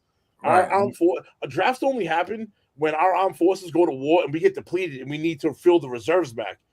You know what I mean? Like that's when the draft happens, bro. So like to even get there, it's like this. How back in the day we like used a lot of mercenary soldiers from different countries, and we've always liked to, even currently with funding Ukraine, the proxies. Oh yeah. So I think with a lot of these land grabs with Shields of America, we're going to put this in some fine print deal. Like, hey, you want to use our missiles and all this shit to protect your country, and we'll make sure we got a shield around you guys and you're good. We're going to draft y'all into this shit. So y'all going to have to put some soldiers in. And we're going to have a lot more soldiers because the population in the Americas, I think we discussed it when I first mentioned this big three idea with Russia, China, and America, that China's population is 1.5 billion. But if we put all the Americas population together in this hemisphere, it's 1.7 billion. And now we got 200,000 more people. Numbers matter, especially when it's workforce, it's soldiers, consumers, bro. Think about the everything goes to money, right? Think of the commerce now. Mm-hmm. You could effectively build another China in South America and completely wipe them off, you would economically destroy them, because China's biggest thing is everyone buys everything from China, because they could do it dirt cheap. If you went down to one of these countries and started building these factories and built manufacturing itself, and now it's in this Shield of America thing, and you have 1.7 billion people buying primarily from that, China would collapse, bro. That's 70-80% of the economy would be gone. And then China wouldn't focus on anything with us. They would be too busy defending themselves. We wouldn't worry about them because we will be triple the size of them in strength. So we're not going to. I think that's where the Americas will probably fuck up again. And hopefully we learn from our mistakes. And I think that's when we'll stop paying attention to China for a little bit, because we're like, hey, we're so much advanced again. Look at all the land we got, all the minerals. And then that's when China is going to start growing in Asia. And we'll probably give up Taiwan instead of being over there, because we're like, hey, is Taiwan really worth it at that point? As soon as we get that, bro, the minute that factory is up and operational over here, and they're not needed anymore, I feel like that's really what's holding them back. I feel like China and the U.S. are like, listen, we're not going to get involved with it. We're going to posture like we are. Soon as that fucking thing is out of there, you're good to go. I don't know nothing about nothing. You know what I mean? Like, just like this, like a high school principal and two people fighting. I don't see nothing. You know what I mean? Matt Scott put true. It has to be a collaborative effort. Otherwise, it ain't going to happen. Just remember, if we don't fight back for our rights in our country, we will turn into communist China with a social credit system. That's the future of America with tech now, if we choose not to act. And then he also put, our technology is already leading in that direction, control ripped out of our hands and given to the rich and powerful. That's going to happen with the technology anyways. I think that we're going to have a hybrid government and economy. We're already trying to, look how popular, even though it's still subculture, Bitcoin got and cryptocurrency got. Bitcoin tracks you. You know what I mean? It tracks the payment. It has all different transactions. That's why people bounce it from a bunch of different Bitcoins when they try to do some hacker shit or something like that. Yeah, they have multiple wallets over multiple different blockchains. Right, because the blockchain does it. Wait till all right, there's always wait till that becomes the currency. Wait till that becomes the how I say it, like the structure of currency for everything becomes that. What you're saying, because it would only make sense. Look how many people already don't use cash. They have cash, but it's in the bank. Yeah, and they use a debit card or a credit card. That you don't even have to. First you had to swipe it, and then it was the chip shit. Now you just tap the fucking thing. Now you even need your card. You put your card in your phone. You can take your phone and wave your phone over the fucking. I've seen that shit over the fucking thing, and it just takes the money away. I'm like, and now you have the same thing with Bitcoin, but Bitcoin can also be like stock market type shit. So the stronger we are, the more your money's worth. So now it's more of a game for people and a gamble. But I think that's what they're going to put our economy towards. Use the stock market idea and then trace our money. You don't think the feds are tired of fucking trying to track down people's money? Well, if you really think about it, bro, it's really like a burdensome in a really archaic way. Think how much time and resources it takes to chase after that. Just like you're saying, bro, it's a massive loss. It's a net loss. Fucking FBI every year has got to track funds. They got people over there. That could be tracking serial killers and shit. But their resources, they could be doing some other shit. And how many people, and the other thing, dude, is nobody wants to say this, but the black market on that, like paying people in cash where there's no tax coming out, that's a much bigger, there's probably, I don't want to give a number because I really don't know, but there's a huge portion of our economy that isn't accounted for due to that. You go to what you're saying, which is what the U.S. If Trump's already working on this, that's the USDS thing. That's the United States fucking coin that they're working on. Pretty soon they're gonna get rid of everything, and it's all gonna be on this kind of blockchain system to track every single thing you're doing. And then paying people cash doesn't exist anymore because there is no alternate form of currency to pay somebody unless you're gonna do it through Bitcoin or some other one of those ways. But there's gonna be it's going to dramatically drop down that black market so much that it's going to be almost non-existent. That's going to get added back into the economy. Yeah, there'll be so much less coins. That's when they'll regulate the coins, and then you'll have only a handful of coins. I forget what country it is. I think it's El Salvador. Their whole economy or some shit is Bitcoin. Oh yeah, that's right. There is one of them fucking things, yo. So they got the cards for the Bitcoin and all the crypto shit, and they can be tracked. The government loves tracking us. If they are like, hey, we can, instead of fucking cash where, you know, somebody hid it in their mattress and I had to find it the fucking old school way, I can just track it by the blockchain. I know everywhere it went. Yeah, you're right. El Salvador. So it's like, you know, it's already it's becoming a thing. And it's kind of like the Meta glasses, how you see a bunch of these people now, they starting to get the Ray-Bans with the Facebook on it. Google Glass came out like 15 years ago with a pair of glasses trying to do the same shit. It's just people looked at it like, I don't know what this is. It was too early. Yeah, they weren't ready for it yet. Now that we're ready for it, people are consuming that shit. We still not ready for the cryptocurrency. We slowly getting it away with our favorites. And one of the favorites in currency, pennies. You know what I mean? See a penny on heads, pick it up. You know what I mean? Lucky penny. You want to know what nobody's talking about with that shit? I was talking about, it's funny you said that, bro. I was talking to my kid about this shit the other day.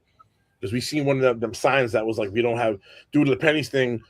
And I said, it's funny. I said to my kid, I go, how do they round up? Is it always rounding up, or do they ever round down?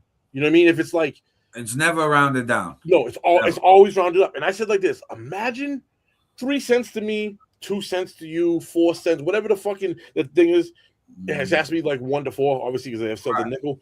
So whether it's 4 pennies, 3 pennies, or 2 pennies that you're not, or even 1 penny, whatever it is you're not getting back for that one transaction, they know you as a person is going to be like, whatever, dude, 3 cents, I don't care, 2 cents. Right. Look at that from a grand scheme of that's every transaction from every person that happens every single day. That accumulative is going to be billions of dollars a year taken away from us by pennies. Put back into the economy, put from the businesses. Yeah, but I still don't like the fact that they're taken from you without, and then they're reaching their hand in their pocket and taking from you, and then like, good boy, you know what I mean? Like, it's fucked up. I get it, 3 cents, but 3 cents. That's gonna make everybody switch to their cards. And that's and that's a transition that you want. Is that no? And now they have to get people with the program, but they have to put training wheels on the bike. Yep. You know what I mean? So they're like, hey guys, we're done with cash. We've been done with cash for a while. We gave you this card. You used it sometimes, but you still use cash. We let you just tap it. And it's still not easy enough for you. You still want to play with Benjamin Franklin. Okay, great. We're tired of printing this shit. We keep telling you it costs so much money to print this. Can we just get away from this and do it like electronically, like we do everything else? Thanks. The excuse is stupid to me. It's like, oh, it costs more to make these than they're worth. Well, okay, I'm okay as a taxpayer going, oh, we're going to lose $2 million a year printing pennies because that's part of our currency. Like, that's an expense. That's a byproduct of our economy. Well, that's when the consumer market should be changed with pricing, where it should be in 5-cent increments, since that's the smallest piece of currency. It shouldn't be in pennies in increments anymore for money transactions. That's how we erase that. But all of these businesses are eating off it, like you said, billions of dollars. And until us, the Americans, be like, hey, that shit adds up and the economy's already tough. Where's our fucking money going? Nobody's gonna say that, bro. And they don't get it. They don't. I thought about, bro. Every transaction from every person, every day. You know, like, bro, you go Google that on an estimate. How many transactions there are in a day, and then on a low end, multiply that by 2 cents or 3 cents. Bro, check this. I go to the casino, right? The vouchers, when you cash them out at the voucher machines at the casino now, there's a stack of vouchers all the time of pennies, just cents that they can't give you in the coins and when you cash your money out because there's no coins. So you'll see slips there, 4 cents, 3 cents, 2 cents, 4 cents, 3 cents, 2 cents, 1 cent. And people just gotta leave their pennies there. That adds up fast. But then that's when the casino takes those slips, the workers, and they put it back in the machines. And they put that money back into the safe of the casino. You know what I mean? So it's like another tax, bro. It's like another tax without being taxed. Yeah, without telling us, and they just snuck it by us, and we no vote, no nothing. We're too entitled and dumb to realize that they just taking pennies from us. And once that we do realize it, we also realize it and be like, hey, there's nothing we could do about it because there's no strength in numbers. Brandon said, not sure what casino you go to. Wow, Bally's and Tiverton, all the coin slips, all the vouchers, they don't give pennies anymore and change. So how they gonna give you 3 cents? They gonna chip off part of a nickel for you? Now you know what'll turn into it, but at some point it will be like now you have an account there with your name, right?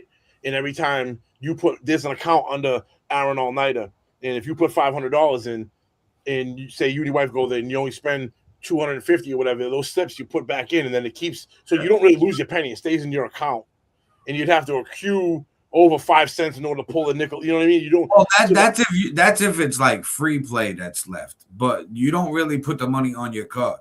I mean, you put your card in to accrue points and shit to earn free play, but the money you put in, so they give you a voucher slip, and then the voucher slips, like, you got to be real careful with that. Don't touch nobody else's voucher slip. That's stealing. They will like arrest your ass, kick you out, all types of shit. So like, I remember the first time in the casino seeing like a slip just sitting there. I'm like, what the fuck? And then my wife was like, yeah, don't even try to put that in the machine. They will come over here and arrest you quick. It's like, yeah, okay, shit.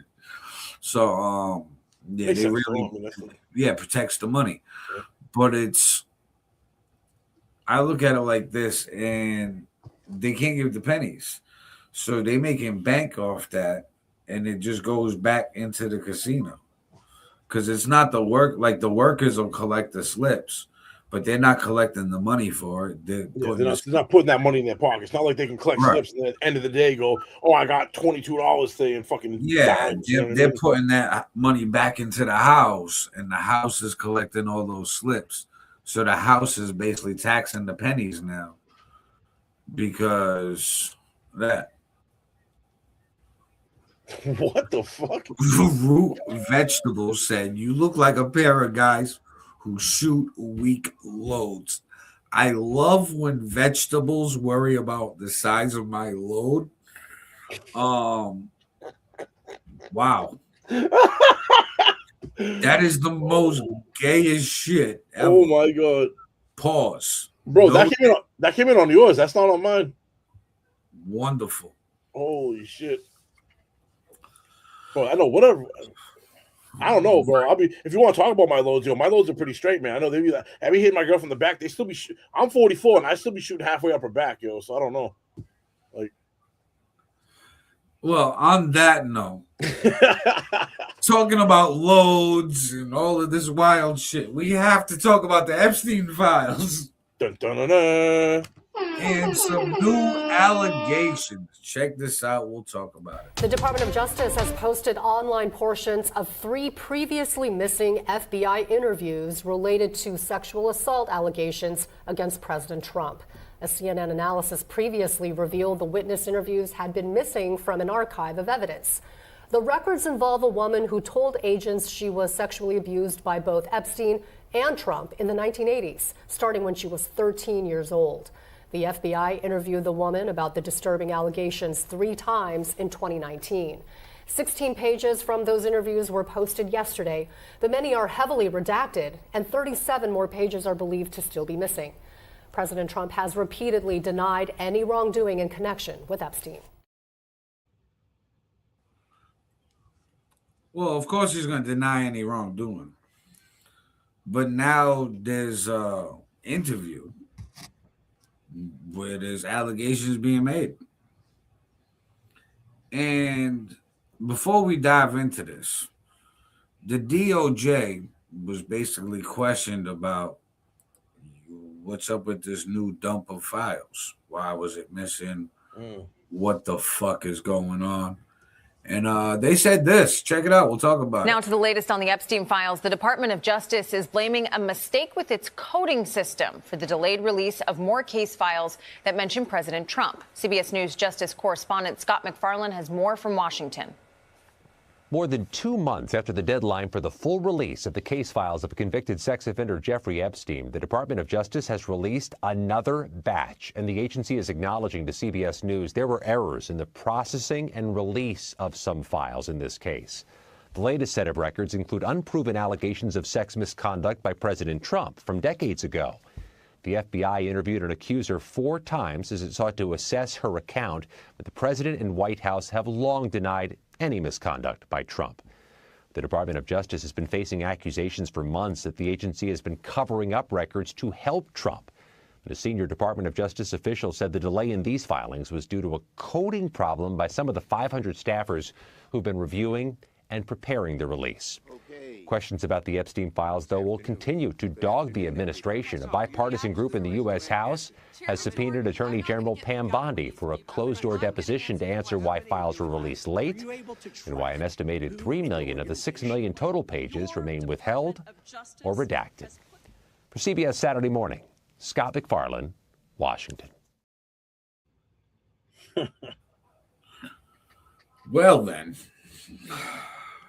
This is sad to say this, but this is going to turn into one of those things where this wasn't supposed to be the distraction, but it's going to be the distraction now, because it's going to be every couple of days, somebody, whether it's Trump, whether it's some Republican, some senator, somebody somewhere, something new is going to be found in this, and they're going to use this for the next fucking 2 years to just throw it in your face, to where I'm already kind of like, listen, a lot of disgusting people did a lot of disgusting shit with a lot of fucking with the kids from both sides. A lot of people at this point is like, we know the shit's fucked up. We know, but I'm over it, bro. Like, I'm just numb to it. Like, I'm starting not to care. Every time I hear Epstein files, I'm like, again, bro. Like, I get it. We get it. It's exposed. Like, you people are fucking degenerates. We get it. What are we gonna do? You know what I mean? Are we gonna? It isn't like we're gonna get up and overpower the government and kick all these people out and start afresh. Right. Like, it's not gonna fucking happen. Right? I think that what I want with this is I want everybody to be held to the fire with it. We are a law and order country. Shit, I've committed crimes and I had to do my time.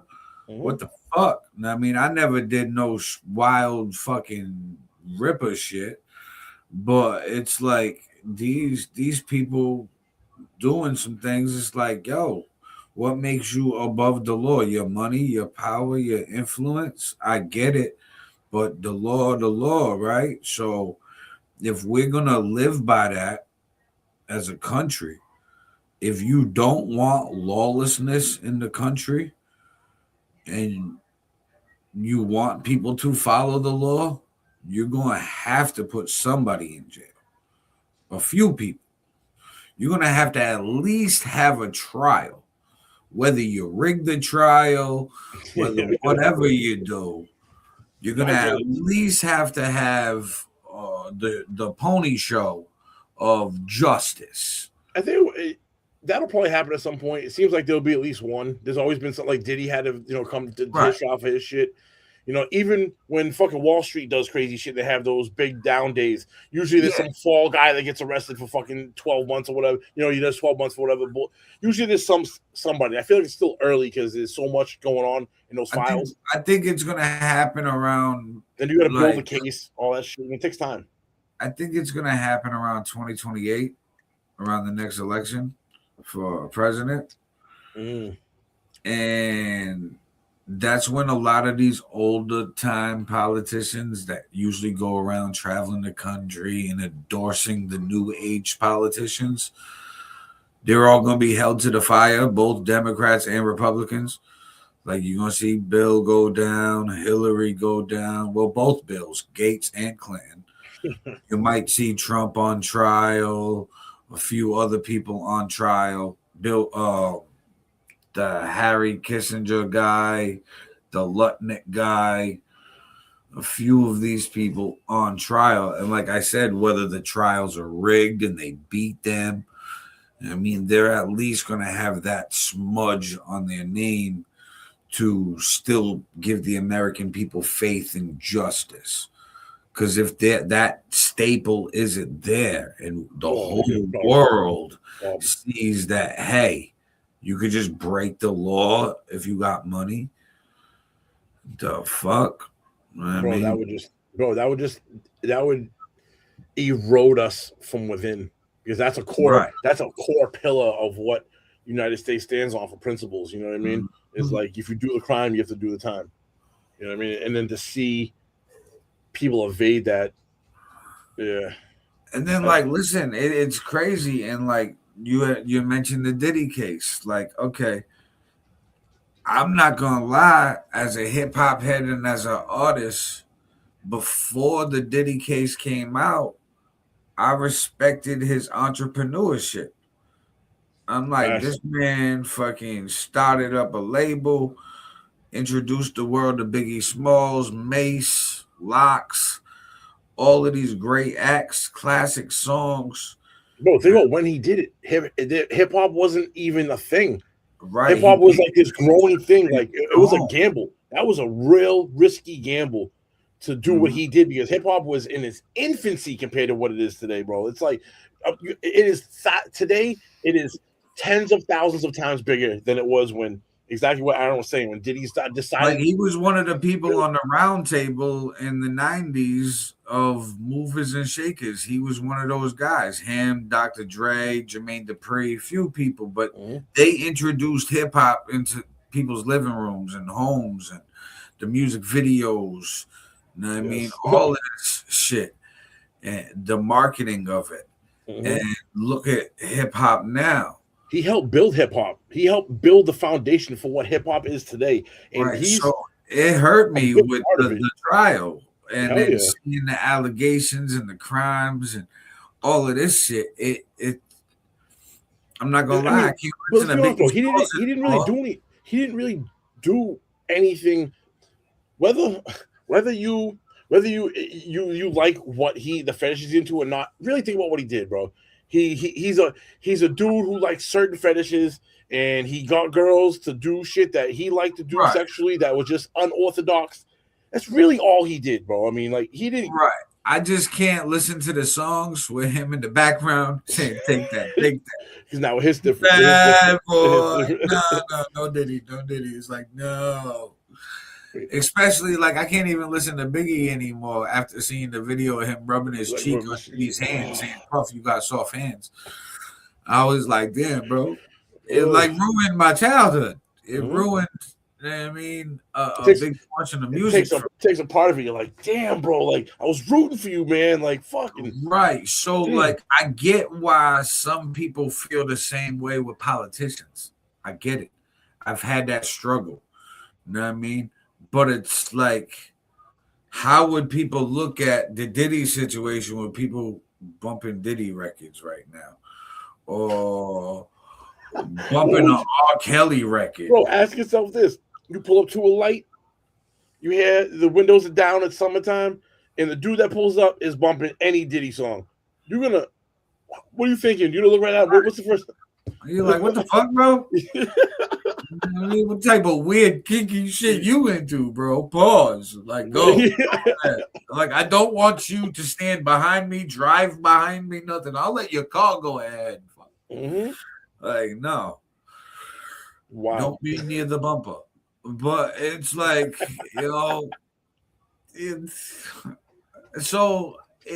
I get how these people bat for their politician, because they agree with the principles and the policies of the politics. They're like, I like what this is doing, do that. But my thing has always been this, and I've said this for months, as soon as the first batch of Epstein files got dropped, anybody that went to that island is suspect, in my opinion. You went to a place where you knew that the dude, even though he was a genius with money, I'm not going to take that away from him. He was. You could have found another genius with money. You know what I mean? Don't get the advice from the one who's got kids for sale, who's eating babies, playing around with fucking infants and umbilical cords and doing all this nasty, crazy shit. You're literally making a deal with the devil. Bro, what if though? And I'm again not. But what if the umbilical cord? If you eat the umbilical cord and that's the only thing you can eat, and it adds 5 years of life to you because of what you know what I mean? What if it is? What if I always thought about this, and I don't agree with this, but I always like to put my feet in the other shoes sometimes and kind of look at it a little bit. I've looked into that stem cells research. I believe in it. What if that, you know what I mean? What if that shit actually like is true and like they don't want that kind of knowledge being out, because then there would just be mayhem everywhere. But you could add years of life, or I believe that real. Like I believe that because look how we talk about stem cell research all the time as it is, and they just took it to a higher level. Where there's some people that want to keep like the umbilical cord and all this other shit, and they doing that. But there are a lot of like rich people that do that. But that's something where if they made it mainstream, it probably would make us healthier. It sounds crazy, but like, and then it's not really eating babies, it's eating that umbilical cord or whatever. But if it does add years to your life, people go on diets, they exercise, they do all this thing for life. I think us as humans, we would do it as long as nobody's getting harmed or abused. But the pharmaceutical companies would be against that, and they lobby the politicians who wouldn't allow that. Baby's blood cured shit or something, you know what I mean? And then do you get to a point as a society where you start to like we do it with cattle, we breed specifically for the slaughter? Like, you're going to be a meat animal. Like, you're designated this, right? So that's how you know we get meat. You're not like part of the free grazing ones that get to like kind of roam. You know what I mean? I think we'll get to that point once the babies for the adrenochrome. I think that's why we started cloning animals. You know what I mean? Goats, sheep, shit like that. Mammals. I mean, we've only cloned mammals. Nice. Why? Because that's what we are. So, hey, guess what? If this body and that works and functions properly, everybody talks about human clones with all these type of people out there. And yeah, they talked about hybrids too. They were talking about hybrid animals, like, bro. You see the animals they bringing back to life and shit, and 60s, crossbreeding shit. Oh, yeah. So they were able to crossbreed animals 50 or 60 years ago. That was what you're saying. That was it. Now they're like, bro, we have just enough DNA. We can infill it with this, and this. And bro, dinosaurs, bro. Dinosaurs. Like look at the liger, the lion tiger, and then the fucking the Tyon, the tiger lion. And they're just like, all right, we're gonna do a male of this one and a female of that one and put it together and see what the fuck we get. It's like, okay, guess what? Those things are going to breed and they're going to become new species and they're going to be released out into the wild once we can't control them anymore. And then there's going to be different areas of the world and continents where these animals roam free. And now that's the wildlife. That's the wilderness and the new deserts and forests and shit like that, because people can't live over there because these new fucking crazy hybrid animals, apex fucking predators and shit, bro. Yeah, so like it's fucking up the hierarchy of shit. This is gonna be an updated, remade, remixed version of what the fuck we got. Besides the animals, I can't wait till they bring back a dinosaur. I hope they're able to do that shit in my lifetime. I don't even care if I get to see it. I just want to know that it happened publicly. Like, it was publicly announced that they brought back the Stegosaurus or some shit. You know what I mean? I want to see it, but then I'm scared to see it. For real, bro, we're going to bring back dinosaurs? Like, these things are huge, bro. Like, and they're powerful. How are we going to stop them? I mean, you better come up with an anti-Stegosaurus gun or tranquilizer first. Better have something you shoot one bullet in it, it drops the fucking right. You better come up with that before you bring this bitch back to life. Because if not, oops, then what? How do we stop it? Mm-hmm. I'm good. You gonna bring back a T-Rex? Fuck you. You know what I mean? I'm fucking just start eating people. I've seen Jurassic Park. Right. Oh, we miscalculated the depth of the skin. Our traditional bullets don't penetrate. And you're like, Right. what Now the we got a fuck? Jurassic Like, Park situation. And then that generation of people's like, see, look at Hollywood predicts everything. Yeah, no shit. Fuck. If you think it, we build it. sometimes we don't think it through so well. We don't. We just think it's a good idea. And we're like, oh, this is great. We do that shit with viruses, bro.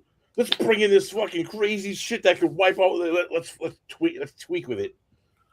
Yeah, that's all to see. Hey, that's our security. That's fucking self-defense. That's fucking. I still Pandora. think COVID was a biological warfare strike from China that we funded. We funded the research for all of the bat coronaviruses, and they just released that shit. And they was just smart enough to fucking have the control of their population to lock everybody down. So they didn't lose a good chunk. They lost a little bit, but those were the ones that were disposable in their opinion. While the rest of the world had mass casualties because we don't eat right, especially America. And then you could hit us with the, oops, it was an accident. Why would I do that? And we can't pinpoint that it was actually released on purpose, because then that would be war, direct war. No, it definitely wasn't. It definitely wasn't on purpose. I can't say if it wasn't on purpose. I just know that nothing's 100% in life, but they're fucking damn sure that it came from the Wuhan bat lab. Like they know where it came from. Yeah, we now we whether know or not where it came from. Whether or not it got released on purpose, I guess that's yet to be determined. Right, I'm sure and they that's have why an idea, we can't make that accusation, because now we're making an accusation on China that they purposefully, intentfully killed millions of people across the world. And then every country that had COVID deaths would be expected to retaliate. And a lot of them ain't ready for it. And at the time in 2020, America wasn't ready for it. Why do you think we sped the fuck up in our culture with at-home schooling, fucking virtual dance, fucking Zoom became a thing, all of this other shit? People, I mean, and then that also transitioned the money market too. That I'm good with cash because I'm good with catching something. Well, there you couldn't go out. You couldn't go out, so now we'll spend everything on your card. You got to use it. But even like, look at the trauma factor. When you do go out, do you want to play with cash and risk getting sick? Know how many fucking hands are on that? I do. I have a fine. A lot of people still do, because I mean, you get charged more with the card. Well, and even that, bro. I still think about the old school shit, bro. Not this new age way of thinking. Like they all be like, "Yo, you don't want to, you know how many hands that's been on? That's actually a good thing, because then when it's good for your immune system, because then you put now you have 10 people's germs on you, right? Somehow it gets on you, your body defends it, and it's just that much stronger for next time. It's the fact that people don't go out and don't get exposed to that shit, that when they finally do get exposed, the body reacts like it hasn't seen nothing before. Like this is some new shit, and it fucks you up. And that's what they want. They want us to be more susceptible with weaker immune systems. That way they can shut us off when they want to, by just releasing something in the air where everybody drops dead. Or just get you sick enough to where, oh yeah, I got that for this ailment. Come buy this and chance that. The money route. You know what I mean? Like the big pharma shit. Play with that shit around. It's a lot. And I think it's gonna be a bigger game with different players and companies and ways of life. Like we talked about with the glasses. Look how much of a mainstay that is. Bro, I don't know how many times I see commercials now for that Aura ring. Yo, yeah.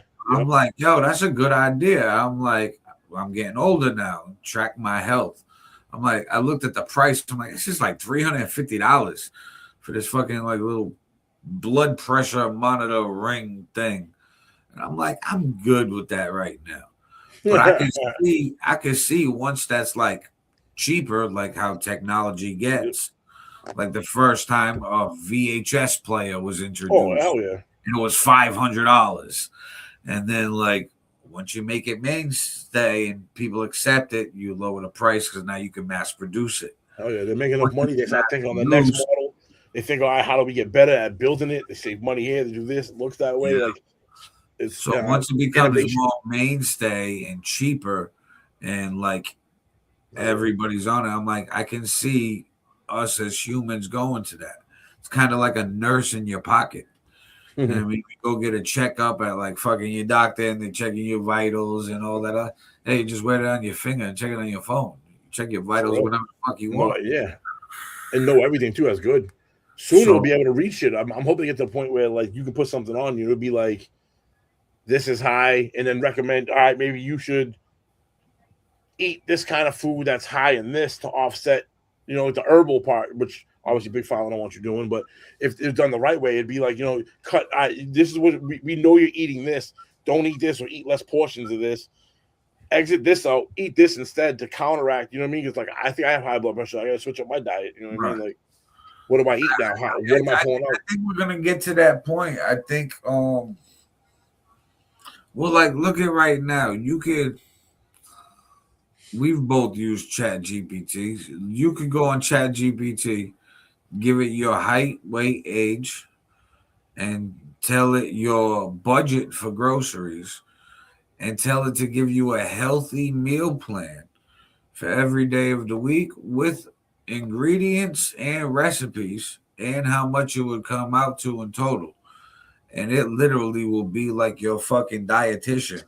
For real. And give you a whole calendar worth of meal prep things with the recipe, all that other shit. Eventually, we're not going to have to use it on a device like this. We're going to either have a wearable like the rings or something that's possibly implanted in us, depending on how far people want it. Hence why coming. I think the cyborg shit's coming. It is. I think. Why do you think Elon keeps putting all this money into the Neuralink?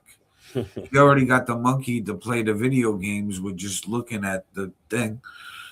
The monkey doesn't even play with the controller anymore. He just sits there, looks at the screen, and plays the video game. Like, you already got that. So it's like, wait a minute, bro. You telling me I could have some space-age mind control shit? I could just do shit with my mind and like not have to do shit. You said it earlier, bro. You said it earlier. You said turn us on or turn us off. That's literally, That's what they're gonna do. Turn you on or off, bro. Well, right now they try to do it with diseases and viruses and shit like that. So they didn't have the implants, and then once they get the implants, it'll be a new way to shut us off. Right now, they were playing the long way to shut us off. Guess what? We're going to put these convenience stores in low-income neighborhoods. We're going to make grocery deserts where to get healthy food, it's X amount of miles away from this low-income neighborhood. So unless you got the money, you're not going to be able to live healthy and fucking live longer. So, hey, you're going to be the victim of the pharmaceutical companies. We just sold you to them by you being. It's fucked up, but I guess it's supposed to be that way because there is only a few at the top, and the bottom base has to be a certain amount. But if it's too big, it overthrows, and the thing collapses and it has to start again. So they figure out a way of ways of us doing it to ourselves instead of them having to do it to us. We do it to ourselves, like you were just saying, like. The good food deserts, there's liquor stores in low-income neighborhoods, like X amount. Look at them like per capita. We need to work those low-income jobs.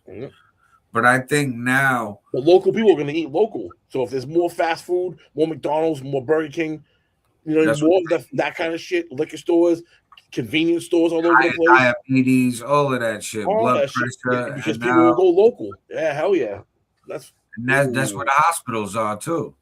You ever notice the hospitals are in the cities where all the fucking fast food shit is and all that other stuff? It's a one-stop shop. And you need people to work these low-income jobs. That's why my thinking is like, okay, what's possibly next, though? This is why I pay attention to China, because it's already being done. and we're in a race with them with like the AI and the fucking robots. I'm like, we're gonna get into a point where we're already seeing Americans not wanting to work certain jobs, even if they broke and have to. They could be like, I would rather starve than work this job, and it's like, wait a minute, what do you mean? Like, you'd rather just be dead broke and suffer than actually do this like entry position job, and they feel entitled to the point where I should do a better job than that. Like, I don't need that job. Which it's like that kind of mentality. It's okay to think like that, but you need to then go out and do what you need to do to go be that. So there's also the work part of it. Like that thought process isn't bad, but it's like knowing that thought process and seeing how America has been the last decade or so, these people ain't going to do that. Oh no, hell no. I agree, bro. I agree with you. If I'm thinking as a business, I gotta replace these workers. Why do you think like Amazon already got like those self-driving pallets inside of their factories, where it's literally like a pallet on wheels and it goes in all different directions and it scoots around like a electricity and a motherboard all over the place? Was it stock its own shelves and shit? Yeah, they got. I'm gonna pull it up right now. They got. It's wild, and it's like, oh, okay, they already got this. And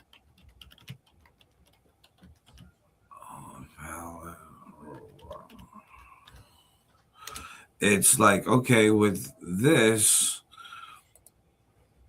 and hold on, let me present this over here, share screen.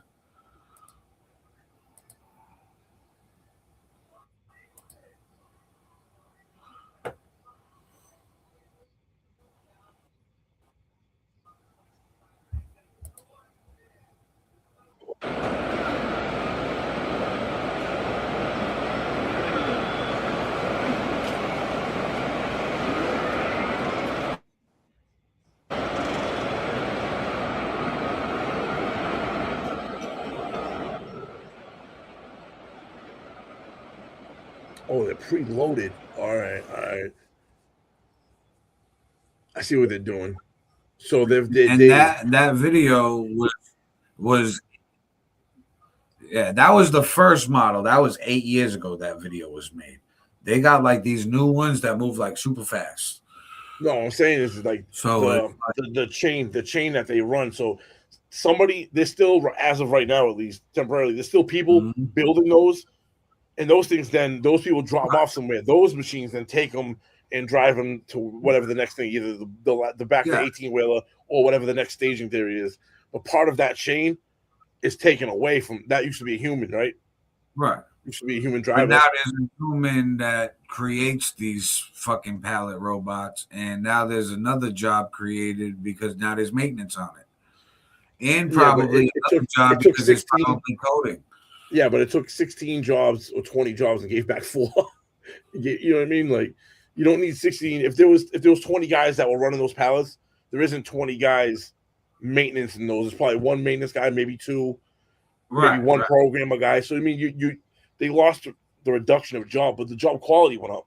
And I'm sure the person that works there is making more money than just the labor would now have been. It's like the hourly wage can go up. Yes. Well, you're doing different jobs at that point. You're not just a slub running. You're actually like mechanically inclined, so you get paid for that. Or you're the guy that went to school that does the coding to make sure these things, when one doesn't do anymore, it's like error this, or I gotta go back in and that's just gonna match the inflation in the economy. And this AI and robotic shit that's going to make jobs more efficient and pay wages higher for these positions, it's going to wash itself out because of the interest and inflation on the dollar because of these new wars and regime changes and territorial takeovers. So it's kind of like, look at the fucking early days of bread when it was like 10 cents a loaf. Or some shit like that. Wait till it's like a loaf of bread's $150. I mean, but you make fucking $400 an hour now. Yeah. I mean, it sounds good. It'll In, just in be theory, it'll be good. The question is, like, a company like Amazon that does that, they've now increased their profits, right? So now their stock price is going up. When it gets to the point of when companies of that size, Tesla, Amazon, fucking Walmart, any of these companies, when it gets to the point where they've wiped out all of those jobs and they're that big and they're making that much money, are we really foolish enough as a people to go, oh, they're going to turn around and start giving money to us for nothing, to the people that aren't doing anything? Nah, bro. The people that get, I think this is fucked up, but I think that, like, wiping out those jobs, in theory, they're wiping out those people too. Those people are going to exist, but there's nothing left for them. You know what I mean? Like, I feel like they don't want anymore. Like, I think humans will backlash before robots ever get to that point. Before we that's one piece of the chain already, bro. Like that's crazy. Oh, Man. yeah. Look at them, like, We're gonna reposition our workforce where we're gonna do less physical labor jobs. You know what I mean? It's gonna be like that motto: work smarter, not harder. So if it's a job that we can get out of the physical labor by doing some robotic shit, we're I agree. But as you get higher in those jobs, there's less and less of those jobs available for the same amount of people. You're gonna have a lot of people that aren't doing anything. Then my thought goes, this can't happen because there's little unrest will happen. So do they manufacture a war where there's a real war? Somebody drops a nuke or something and wipes out a seismic, or do you let a fucking plague go so that it's not pointed at said government did this in the history books? It's, you know, a natural disaster. It's, you know, it'll probably be another natural disaster that Spanish wipes flu out times two that killed out 50% of the world. You know what I mean? Because at some point that bottom gets, you can't have those people can't too much exist. on the bottom. Yeah. Those people can't exist because too many people that do nothing. They say, like, idle hands does the devil's work, bro. You talking about then, you know, our boy Matt, Matt Scott, talking about, like, government overthrow. That's when something like that would be possible, because you'd have enough people with no future, nothing to do. They all team up together and go. I mean, and these people, the government knows that, so they wouldn't allow it. You know what I mean? Like, they'd find ways. I'm saying, like, China being overpopulated. Let's the flu. You know what I mean? Let's COVID go. What do we do? You know what I mean? As a world, like, do we let another one of those go? Like another world war? Like, there's so many. There's a lot of variables in it. And I think that right now we're just creating the robots and the AI for jobs we don't want to do. You know what I mean? Like, I see the Chick-fil-A, they got this fucking little robotic arm that does the fryer laters now and shit. Oh, shit. So it's genius in a sense, and then it also does take away jobs. But from a business point of view, it's smart. It doesn't take all of the jobs away, but like you said, it does decrease the fraction of it. Mm. I mean, but I think that more people are going to find money different ways. Like we've talked about before, you can ask these high school kids what they want to be. They're going to say a social media influencer. Yeah, facts. When AI and these robotics and all this shit becomes so in our face, us as humans, we're going to rebel and we're going to want real life shit. So we're going to want podcasts. We're going to want people on their content creators because they're still humans. It's not going to be the human connection of like, hey, going to hang out at your friend's house. But you're going to feel like you know this person because you watch them and you listen to them and they're a fucking human. They're not an AI voiceover or an avatar or some fucking AI generated video because we're going to be overthrown with that. So we're already seeing it. And we started seeing it like cartoons back in the day with Pixar and all this other shit. But even their lifelike version movies have that animation type factor. You have movies like Fast and the Furious where they're crash scenes and chases. They're using mad AI to fucking do this already. To the point where we watch it as humans and like, all right, that's cool, but that's absolutely not realistic. Like that, not going to happen. But we're gonna want that real. It looks good enough. It reaches the criteria, the level, the standard of it looks plausible, but in reality, that couldn't happen that way. Right. So we're gonna want that real. That's why iHeartRadio just got acquired by Netflix for $1 billion for their podcasts, because that's the new wave. Mm-hmm. We are lucky as content creators now to be in the early phases. I'm looking at social media as Bitcoin when it first dropped. That's what social media is at now for content creators. We think it's at its like peak because so many content creators. We haven't even scratched the surface. There's a new wave coming. I agree with you. I know what you're saying. This is when people are going to start getting serious bank, and this is how they're going to pay their bills because there's no jobs. And if you haven't figured out these algorithms by now, or at least have a basic understanding of them, and you try jumping in then, because everyone's like, even more people can jump. Like, yeah, I know what you're saying. Because think about it, bro. It's going to turn into that kind of consumer base. You're going to need these brands are going to be going more online to do online branding with influencers that have X amount of followers that get this kind of engagement. Like, I follow this guy Gary Vaynerchuk, Gary V. He predicted a lot of social media things before it even happened. Like, he predicted TikTok blowing up, Instagram blowing up. He predicted Facebook buying Instagram. He's all of this. So he's predicting right now the next biggest wave is live selling. So people on TikTok live selling shit, and also on the app Whatnot. He said that Whatnot did over $1 billion in sales last year. And if you ask 10 people, 9 out of 10 people, maybe even 10, will tell you they've never even heard of Whatnot. I didn't know about that shit. They said it right now. Right. So it's an app where you can sell your products, but I guess it's live stream selling your products. Oh, shit. So if we had a product, we go on Whatnot, we're selling our product, people are in the comments, they're sending transactions, and then we ship these orders. And people are branding themselves now with social media. So now there's access. Before the internet, there wasn't access to branding yourself unless you were a big brand.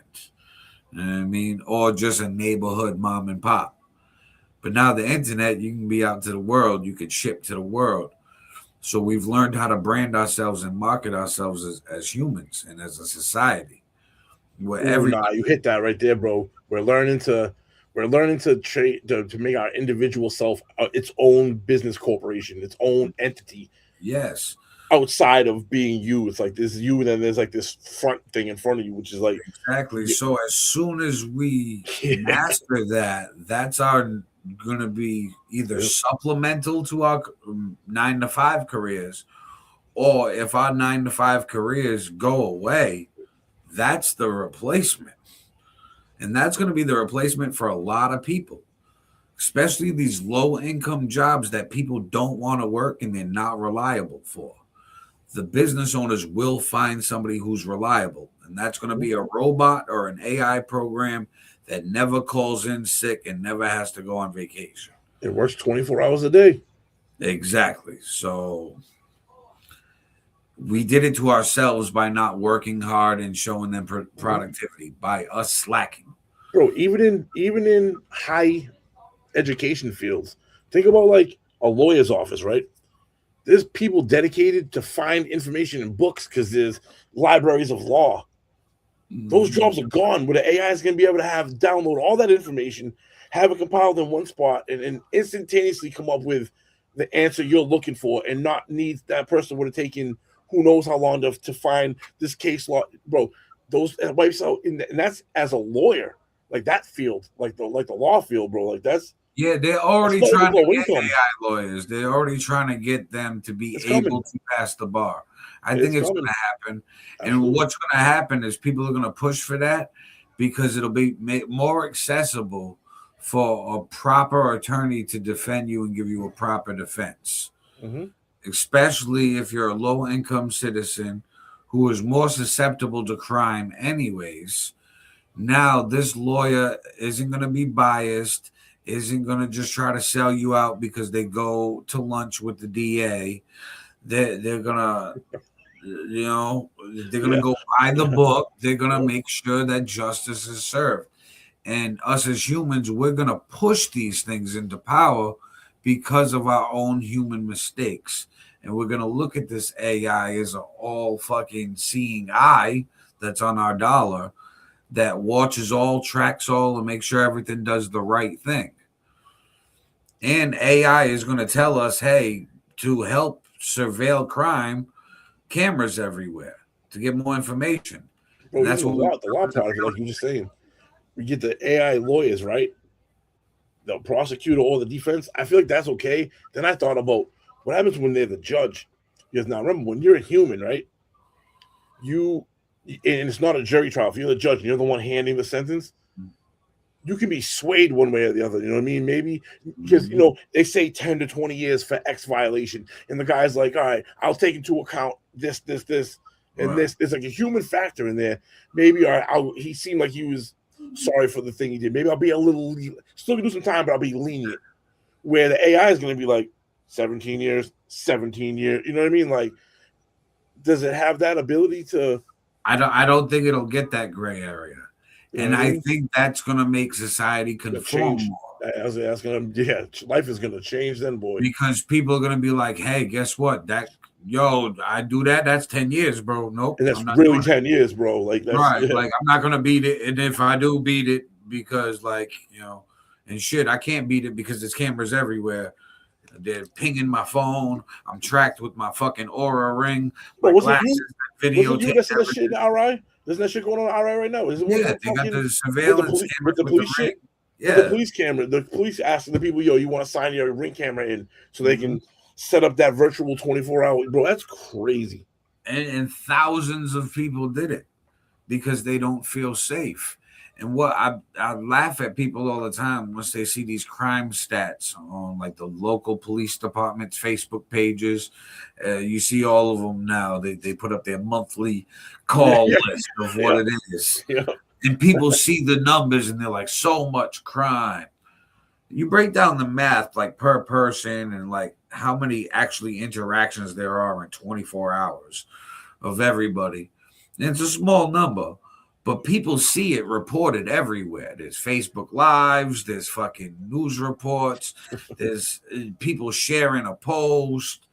So it makes you feel less safe because you hear more about it, you see it. And if that's the only thing you're ever fed too, there's no opposite of that. There's no like, hey, here's a positive story about they planted a fucking tree over here and blah, blah, blah, that new park, this bullshit. They don't, because they know that nobody tunes into the positive thing. It's like we were saying, how you mentioned. I'm saying, you're bombarded with negative shit all the time. Like you're saying, I agree with you.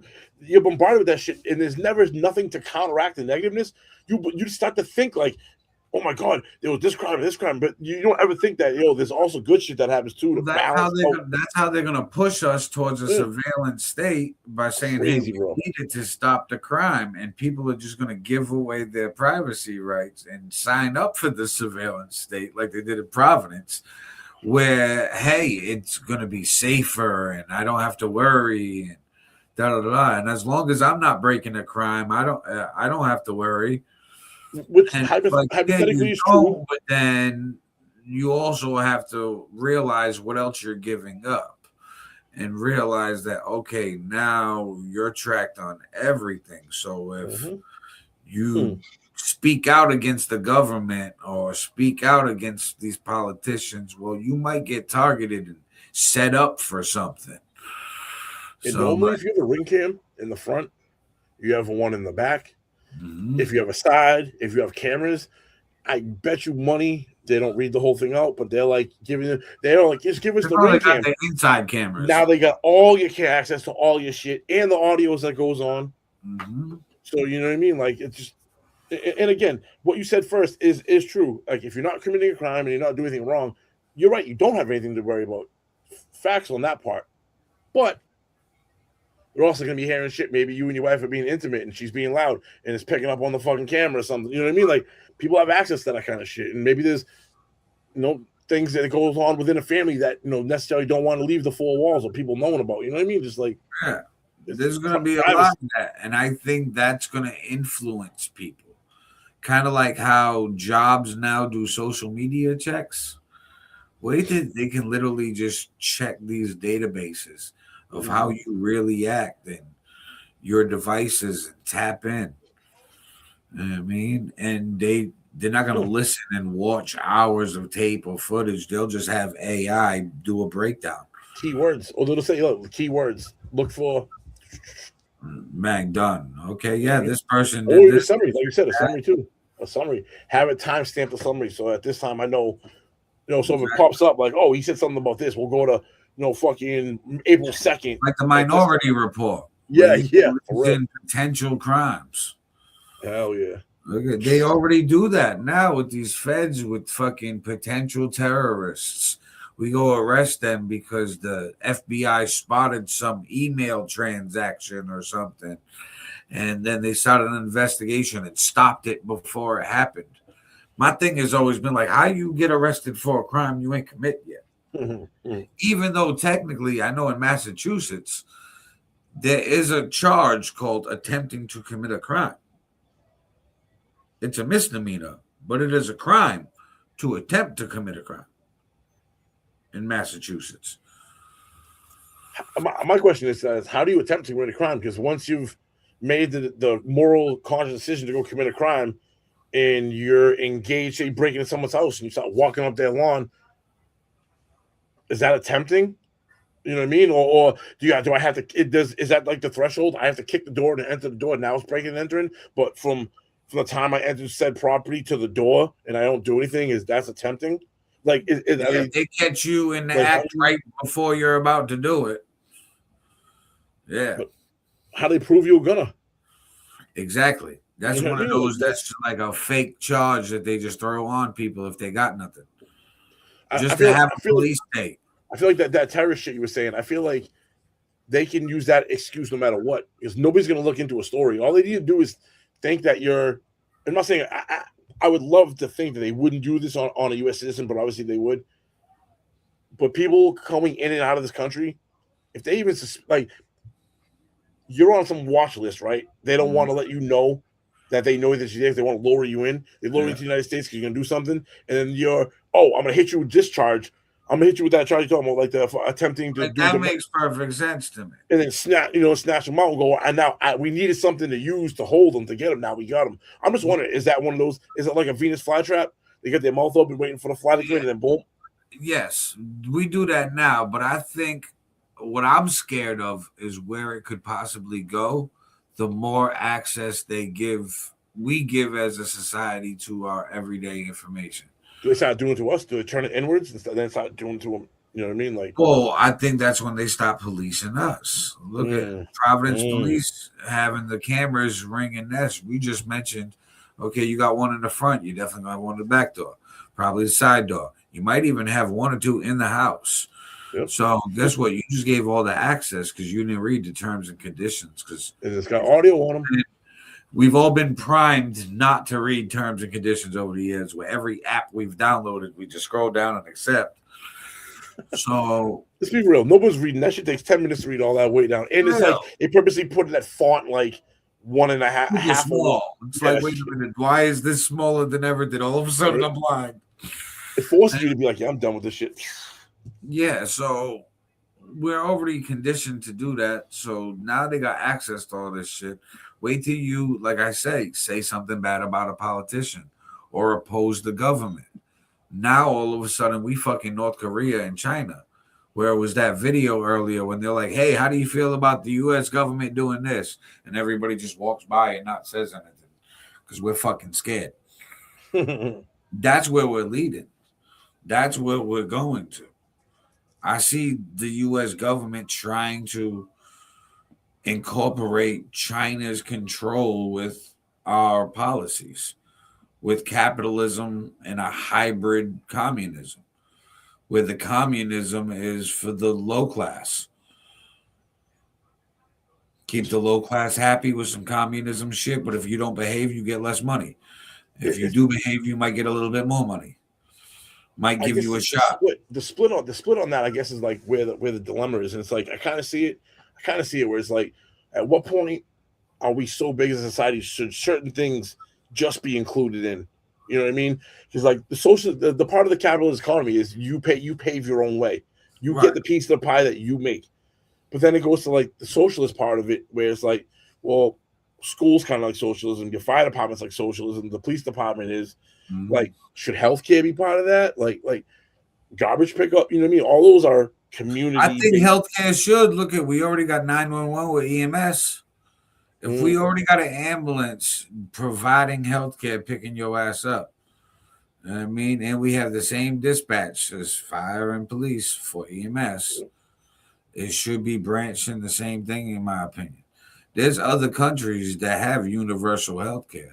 Absolutely, they're healthier.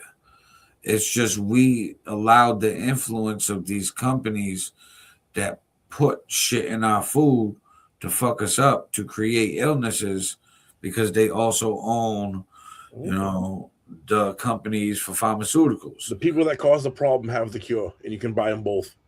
Right. So, you know what I mean? Like, and we allowed that because of capitalism.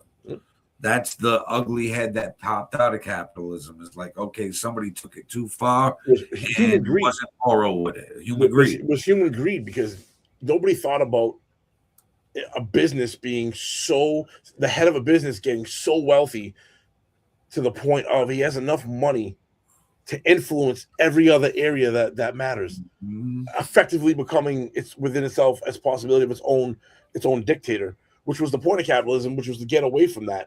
But so I think that's when we eventually will have a hybrid economy where it's still capitalism in theory, but for the ones that like just don't get capitalism and don't get it, the higher ups, the elites and billionaires will finally start getting some type of tax, and that will go to the communism, socialism for the lower class, the basic things. And we're going to look at it as like a golden age in America, because we're like, hey, we were just able to provide free healthcare and all these other socialism tactics, like free transportation, public transportation, and free this and free that.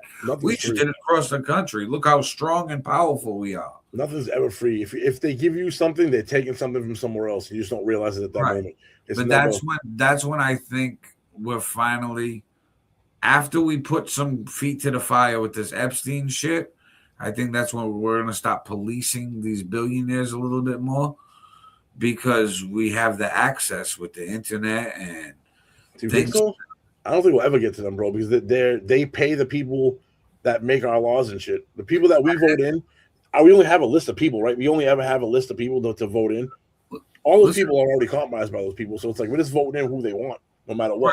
Right. It's always going to be a wash, but I think that, like, all right, if the internet didn't make a buzz about the Epstein files, there would be no Epstein fucking committee talking about files.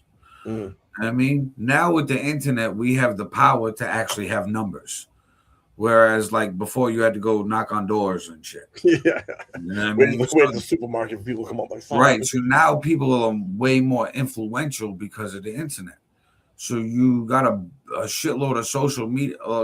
Nick Shirley with Minnesota and the Leering Center. He went over there, had a fucking shitload of millions of followers. And then all of a sudden, you have to respond. Millions of people are talking about it. So what politicians do, that's when they put shit to the fire. That's when they're like, okay, got to give up somebody, got to do this. So they give up somebody and throw somebody at us. Like when the Epstein files dropped, they gave us Bill Gates right away. They were like, yeah, Bill Gates. But then it's like, okay, if Bill Gates is your throwaway, who's the one you keep and see? Yeah, exactly. If Bill Gates can take the cannon fodder, who the fuck is behind him? Right. So that's why all of them are suspect, in my opinion, because I'm like, yo, all of you hang with the guys. The people that if you find out about them, they kill you. Just even knowing that they exist. That level of shit, bro. That's wild. Like, before we wrap this up, one last thing I want to say. Did you see the Epstein and Steve Bannon interview? I listened to like 20 minutes of it one day and I shut it off because I was like, I wasn't in the mood that day to deal with that shit.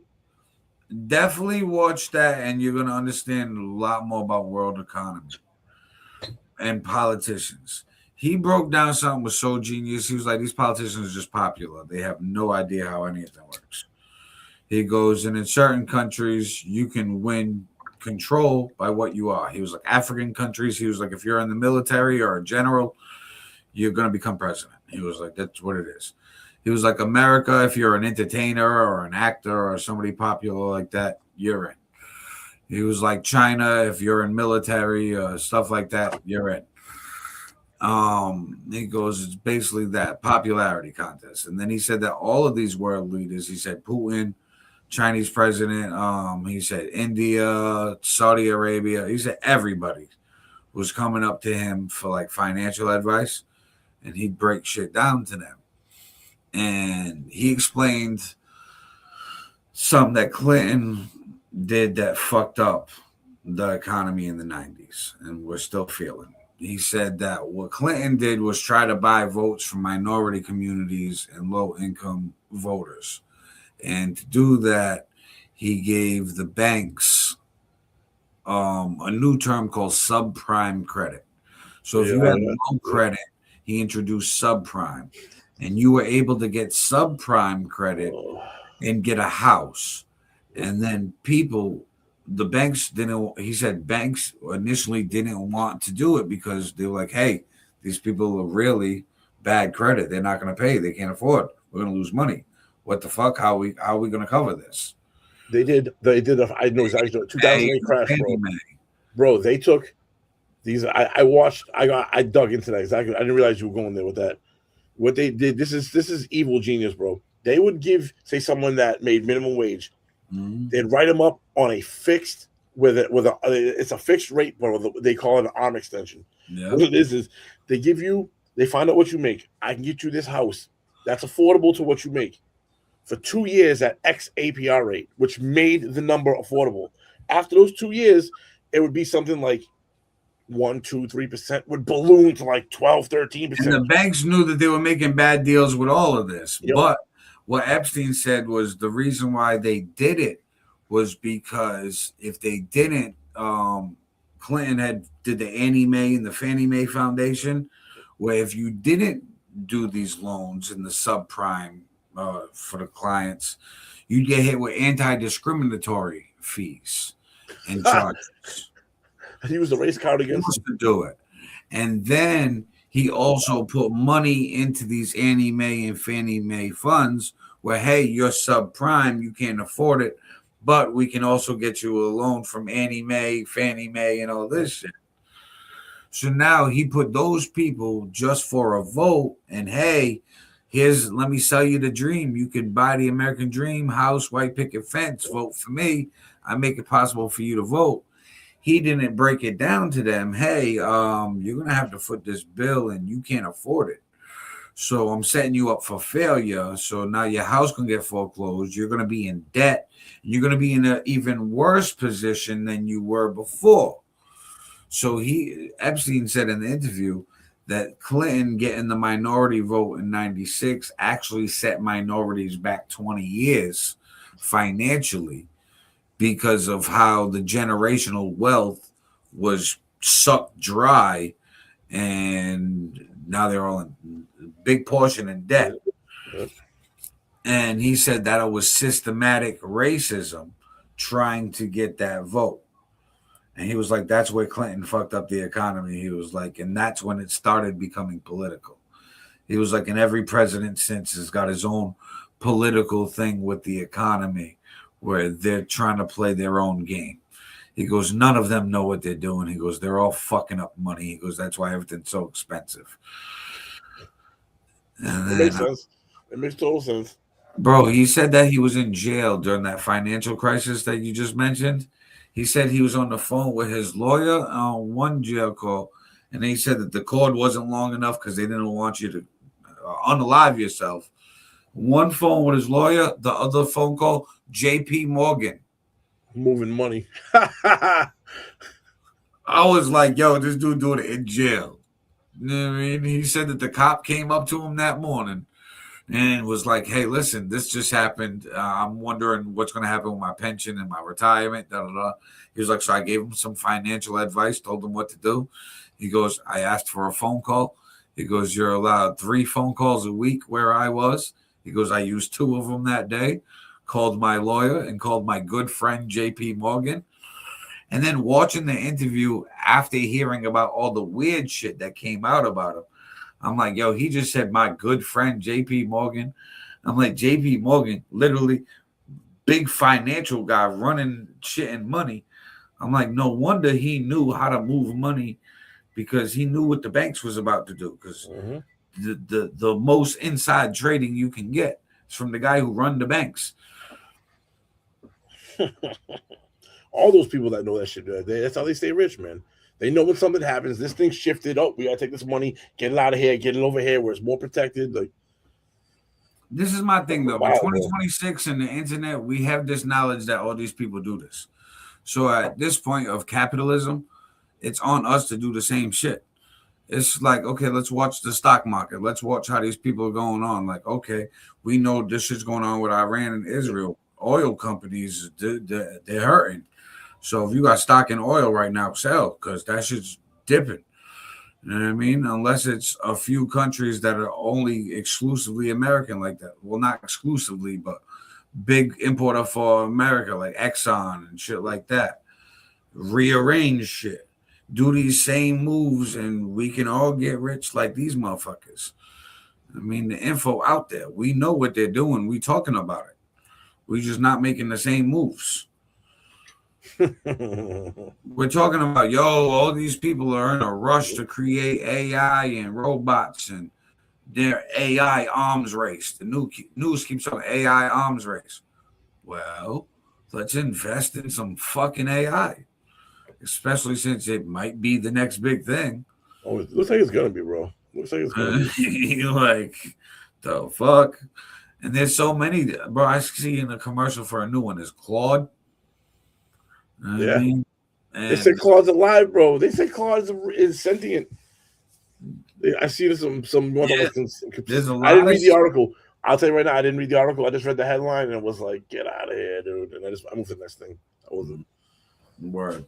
But listen, we can talk about this shit forever. We went way over today, but we chopped it up and gave you guys a bunch to talk about. And we're going to chop this up into clips and have that out for the week. So there's going to be a good amount of clips. A lot of shit going on. But we're going to wrap this up with the fan favorite. It's your boy, Fifth Chubby. Available on all platforms. And my music video, Winter Blues, available on all platforms. And me and Fifth, you can catch us March 20th for the Terminology Show. We'll be performing our track Illusions. So if you like this political talk we were doing today, that's a political song. We'll be performing that for Terminology. I'm at DC Lounge, 127 Friendship Street, Providence, Rhode Island. And yeah, appreciate everybody tuning in. Follow, subscribe. And Flea said, and ignore the damn comments. Boo, you suck. No son love. Yo. I know. We went on. We were cooking tonight. Sorry about that. We'll have to get better at that on the podcast. Bring them up. Baddies time. Man, you watch Baddie, man. No, listen, I watched that shit with the wife too. I'm not gonna lie, yo. These bitches is rugged, bro. We watch it. What's it on? It's their own channel. They was genius. They took a bunch of ratchet bitches that are trying to rap. Okay, they're trying to create female rappers. So they put them in an Airbnb. They got them on like a tour, performing and hosting gigs. Because some of them were like those Instagram models that can like host events. Put all of these ratchet bitches in a house together. They're gonna be fighting. Bro, this one bitch pulled out another bitch's tooth, like stuck her hand in her mouth, ripped out her tooth, threw the tooth on the ground. I'm like, yo, it's for real. Like they fighting. Pulled her tooth out her mouth. Yeah, I was like, yo, I ain't never seen no shit like that. I'm like, even with grown men, I've seen the tooth get knocked out, but never ripped out. Like that bitch ripped that shit out. Was like just pulling down on her mouth and ripped out the tooth. I'm like, yeah. No, Damn. like the other bitch was trying to bite her and shit as she had her hand in her mouth, and she just ripped out the tooth and got her hand out. Wild. Like, yo, these bitches is rugged. And it's on the Zeus network. It's like, I think like $7-8 a month for the app. But literally it's like that show and a handful of other like baddie spinoffs where they're trying to do the same thing. And now they got these girls on like Spotify and all platforms. So they got the following from the TV show going to listen to the music, and now they booking them for shows. Not a bad business model. It's like a record label / TV show, TV network. Reality TV, fucking music. Hell yeah. Smart. And the drama just creating stars.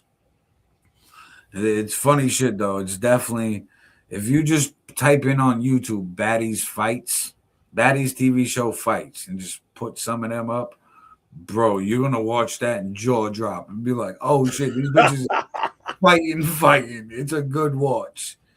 And bro, they all like half naked, titties just popping out. Perfect. Let's go. Like, perfect for the chubby.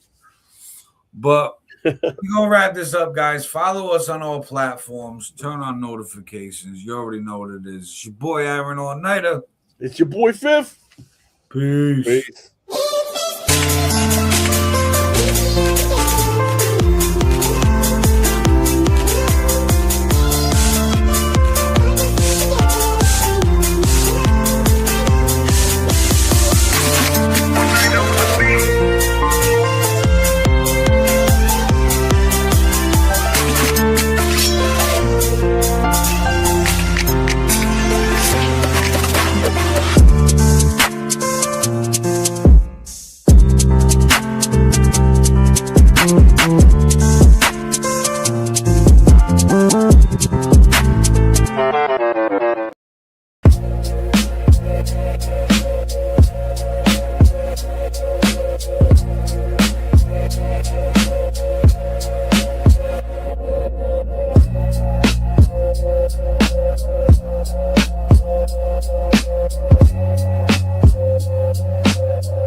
Push it back, make the kitty cat go. Clap, clap, clap, clap. Man, I got this chubby. What you gonna do with this chubby? I said, man, I got this chubby. What you gonna do with this chubby? What you gonna do with this chubby? What you gonna do?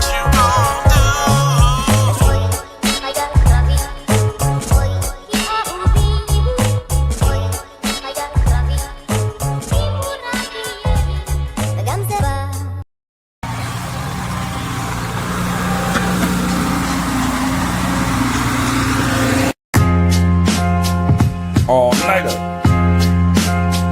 street meds. Yeah.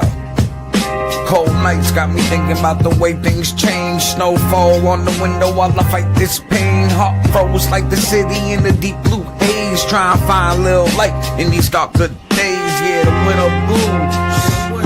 Yeah, these winter blues. What am I gonna do? What I gotta do? Yeah, the winter blues. Yeah, these winter blues. What am I gonna do? What I gotta do? Yo, I've been doing this since 98. Step up to me, I just annihilate. I rep 508, even though they all hate. I know why, it's cause I got a bigger plate. Hate, it just gas up the engine. Gives me more fuel every time I'm not mentioned. Heart froze like the city in a deep blue haze. Trying to find a little light in these darker days. Yeah, the winter blues. Yeah, these winter blues. What am I gonna do? What I gotta do? Yeah, these winter blues. Yeah, these winter blues. What am I gonna do? What I gotta do?